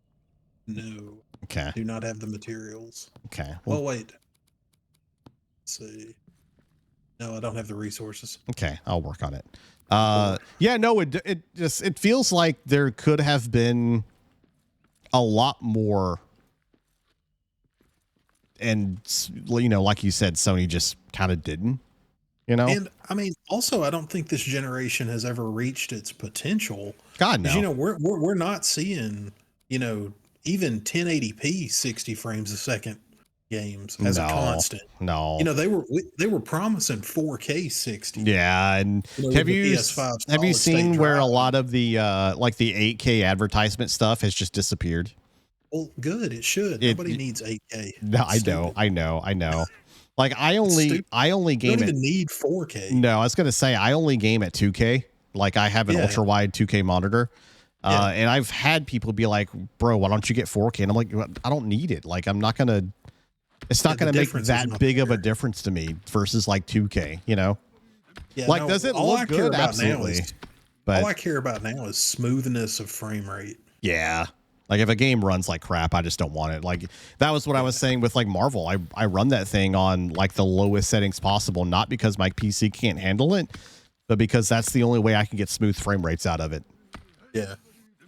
But I think that's kind of the reason why I think they're going to move on to the PS6 is because I think they're just ready to put the PS5 to bed. You know, don't there's think nothing, the there's nothing special about it. the PS5 Pro was worth it? I mean, it definitely wasn't for me. No, I mean I didn't buy one. Yeah. No, I mean, I don't know anybody who bought one. There is, And all of my friends play video games. yeah. You know, and I don't know a single person who has one. There is a part of me that wanted one because I've always bought like the upgrade, but it just for whatever reason this time around just did not feel There's worth no the damn. reason to. I mean, God of War 2 on PS5 looks amazing. It's one of the best looking video games that's ever been made. Yeah. And go into a, you know, a half-ass upgraded PS5 Pro's not going to make that any better. No, I agree. So like there's just no justification for it. But I do think with the new Nvidia chips coming and you know, I think Sony's going to push out something new because I mean they're in a position where they could put the boot firmly on Microsoft's neck. You know, and end it if they want to. Oh, for sure. And you know they're going to. Like they want Microsoft gone. Like Yeah. I think They can do it. and this in the next this is the generation. dangerous thing though. Like I don't want Sony to be the only people making games. Like consoles and stuff because you've seen how you know we kind of briefly touched on it with the PS3 era, right? Do you remember how Yeah. like far up their own ass they were during the PS3 you era? get no innovation, you know. Not only that, If they you're- tried to sell that thing for $500. Yeah, that's true. Like nobody, you know, remember anytime a customer came in was like, how much is it? $500. Why? It's like, bro, I can't tell you. Well, and I don't know if you remember, all people wanted was the backwards compatible one. Yeah. You know, Yeah. it was $600. Yep.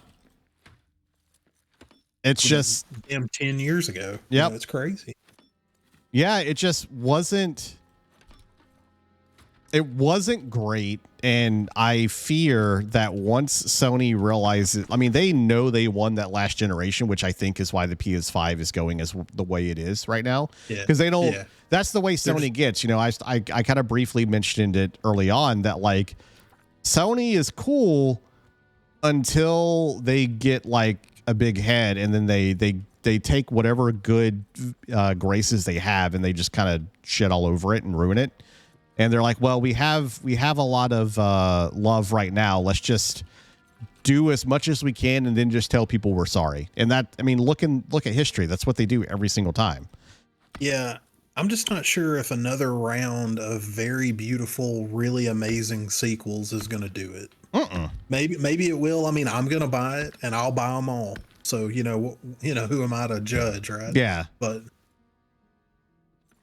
the thing is, like, you look at the games they put out this generation, like Spider-Man 2, you know, there are reports that costs $400 million to make. Jesus Christ. Like, are they really going to do that again? I mean, I don't know. I don't know if they have the appetite to spend that kind of money. I'm kind of scared. Uh-oh. Don't punch the bear. I don't think we have a choice now. Yeah, I punched it. Oh, your am I- your stuff is breaking. I'm screwed. I'll do what I can. I don't think I'm. Oh, okay. Well, I wish you could tell how much health. and enemies. something has, yeah. Oh Yeah, no. that- Oh no. Yeah, I'm basically dead. Or are we running? I think we have to. I can't. And then he has wolves with him. and then we're getting attacked by that. We're out. We're gone. No, Maybe all that's that a to good way say to though, that the like, podcast. let's just go up in here. Maybe we'll be We safe. can get away. Yeah. So we need to go sleep anyway. But yeah, so like let out. I am, like I was saying, I am worried about Sony being the only person left in the gaming sphere that is making consoles. Like I know Nintendo is too, but I'm worried that Sony is going to be the only ones there making like their kind of console. Like Nintendo, you know, as we said, they make games and consoles for kids. That's fine, whatever. But like, But isn't there a part of you that just wishes you could play all the good Nintendo games on a PlayStation? fuck yeah. And, you know, them run well and look beautiful. And How many like, times do wouldn't we it have be like great? moms come in and be like, hey, I need to buy Mario. Yeah, sure. Which one? They're like, I need it for the PS2. Yeah. You know, and we're like, sorry, you can't do that. And they would look at you like you're stupid or crazy or like you're the worst person in the world. Because How about some Crash Bandicoot? yeah, it's like I can get you this, but like that's all you got, and it's like they just don't understand, and it's rough. It was rough, Todd. Man, those were the best times. Did you die? Yeah. Yeah, I bled out. Oh, Apparently bears give you the bleeding status effect. It's okay. I just spawned back at our base. I mean, I lost all my stuff, but it was all broken anyway. we can get it back, and or you can make more or whatever. I imagine we're getting close to the end now anyway, right?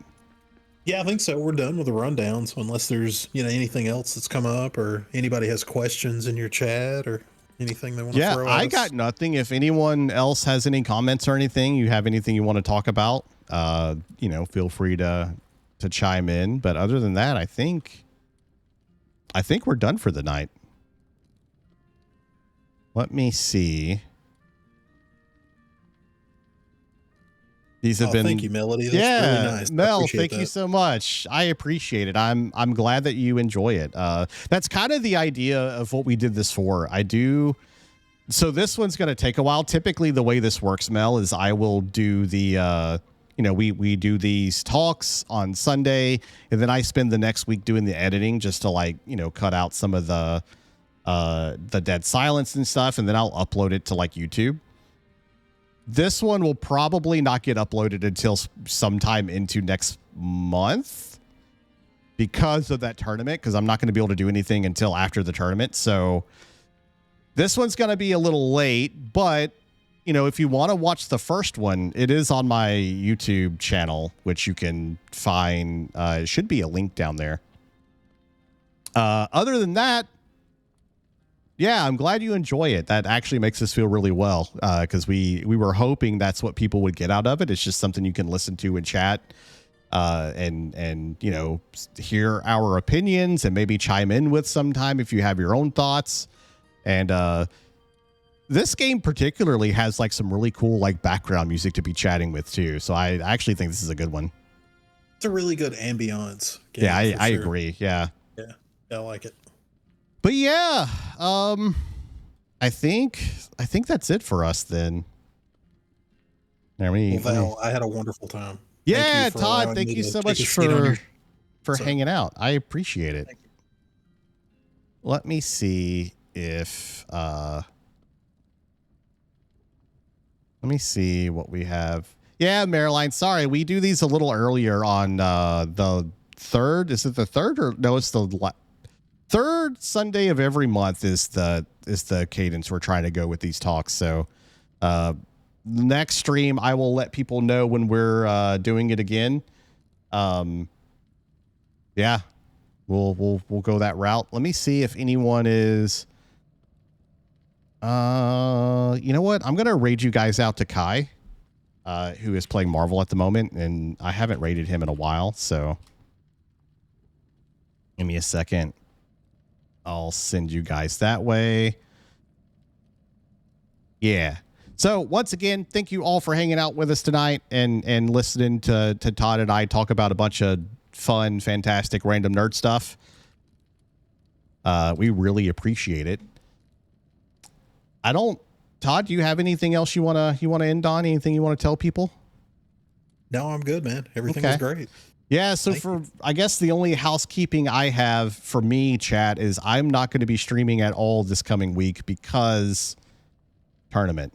So I will be streaming Saturday at, when does the tournament start? I think it's at like 2 p.m.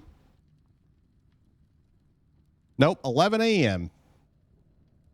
Yep, so 11 a.m. EST next Saturday is when you'll see me again. So if you guys want to watch the tournament and hang out, I would love to have you guys here. Otherwise, you guys have a good week. Stay safe out there. Take care, and we will chat at you later. Bye, everyone. Bye.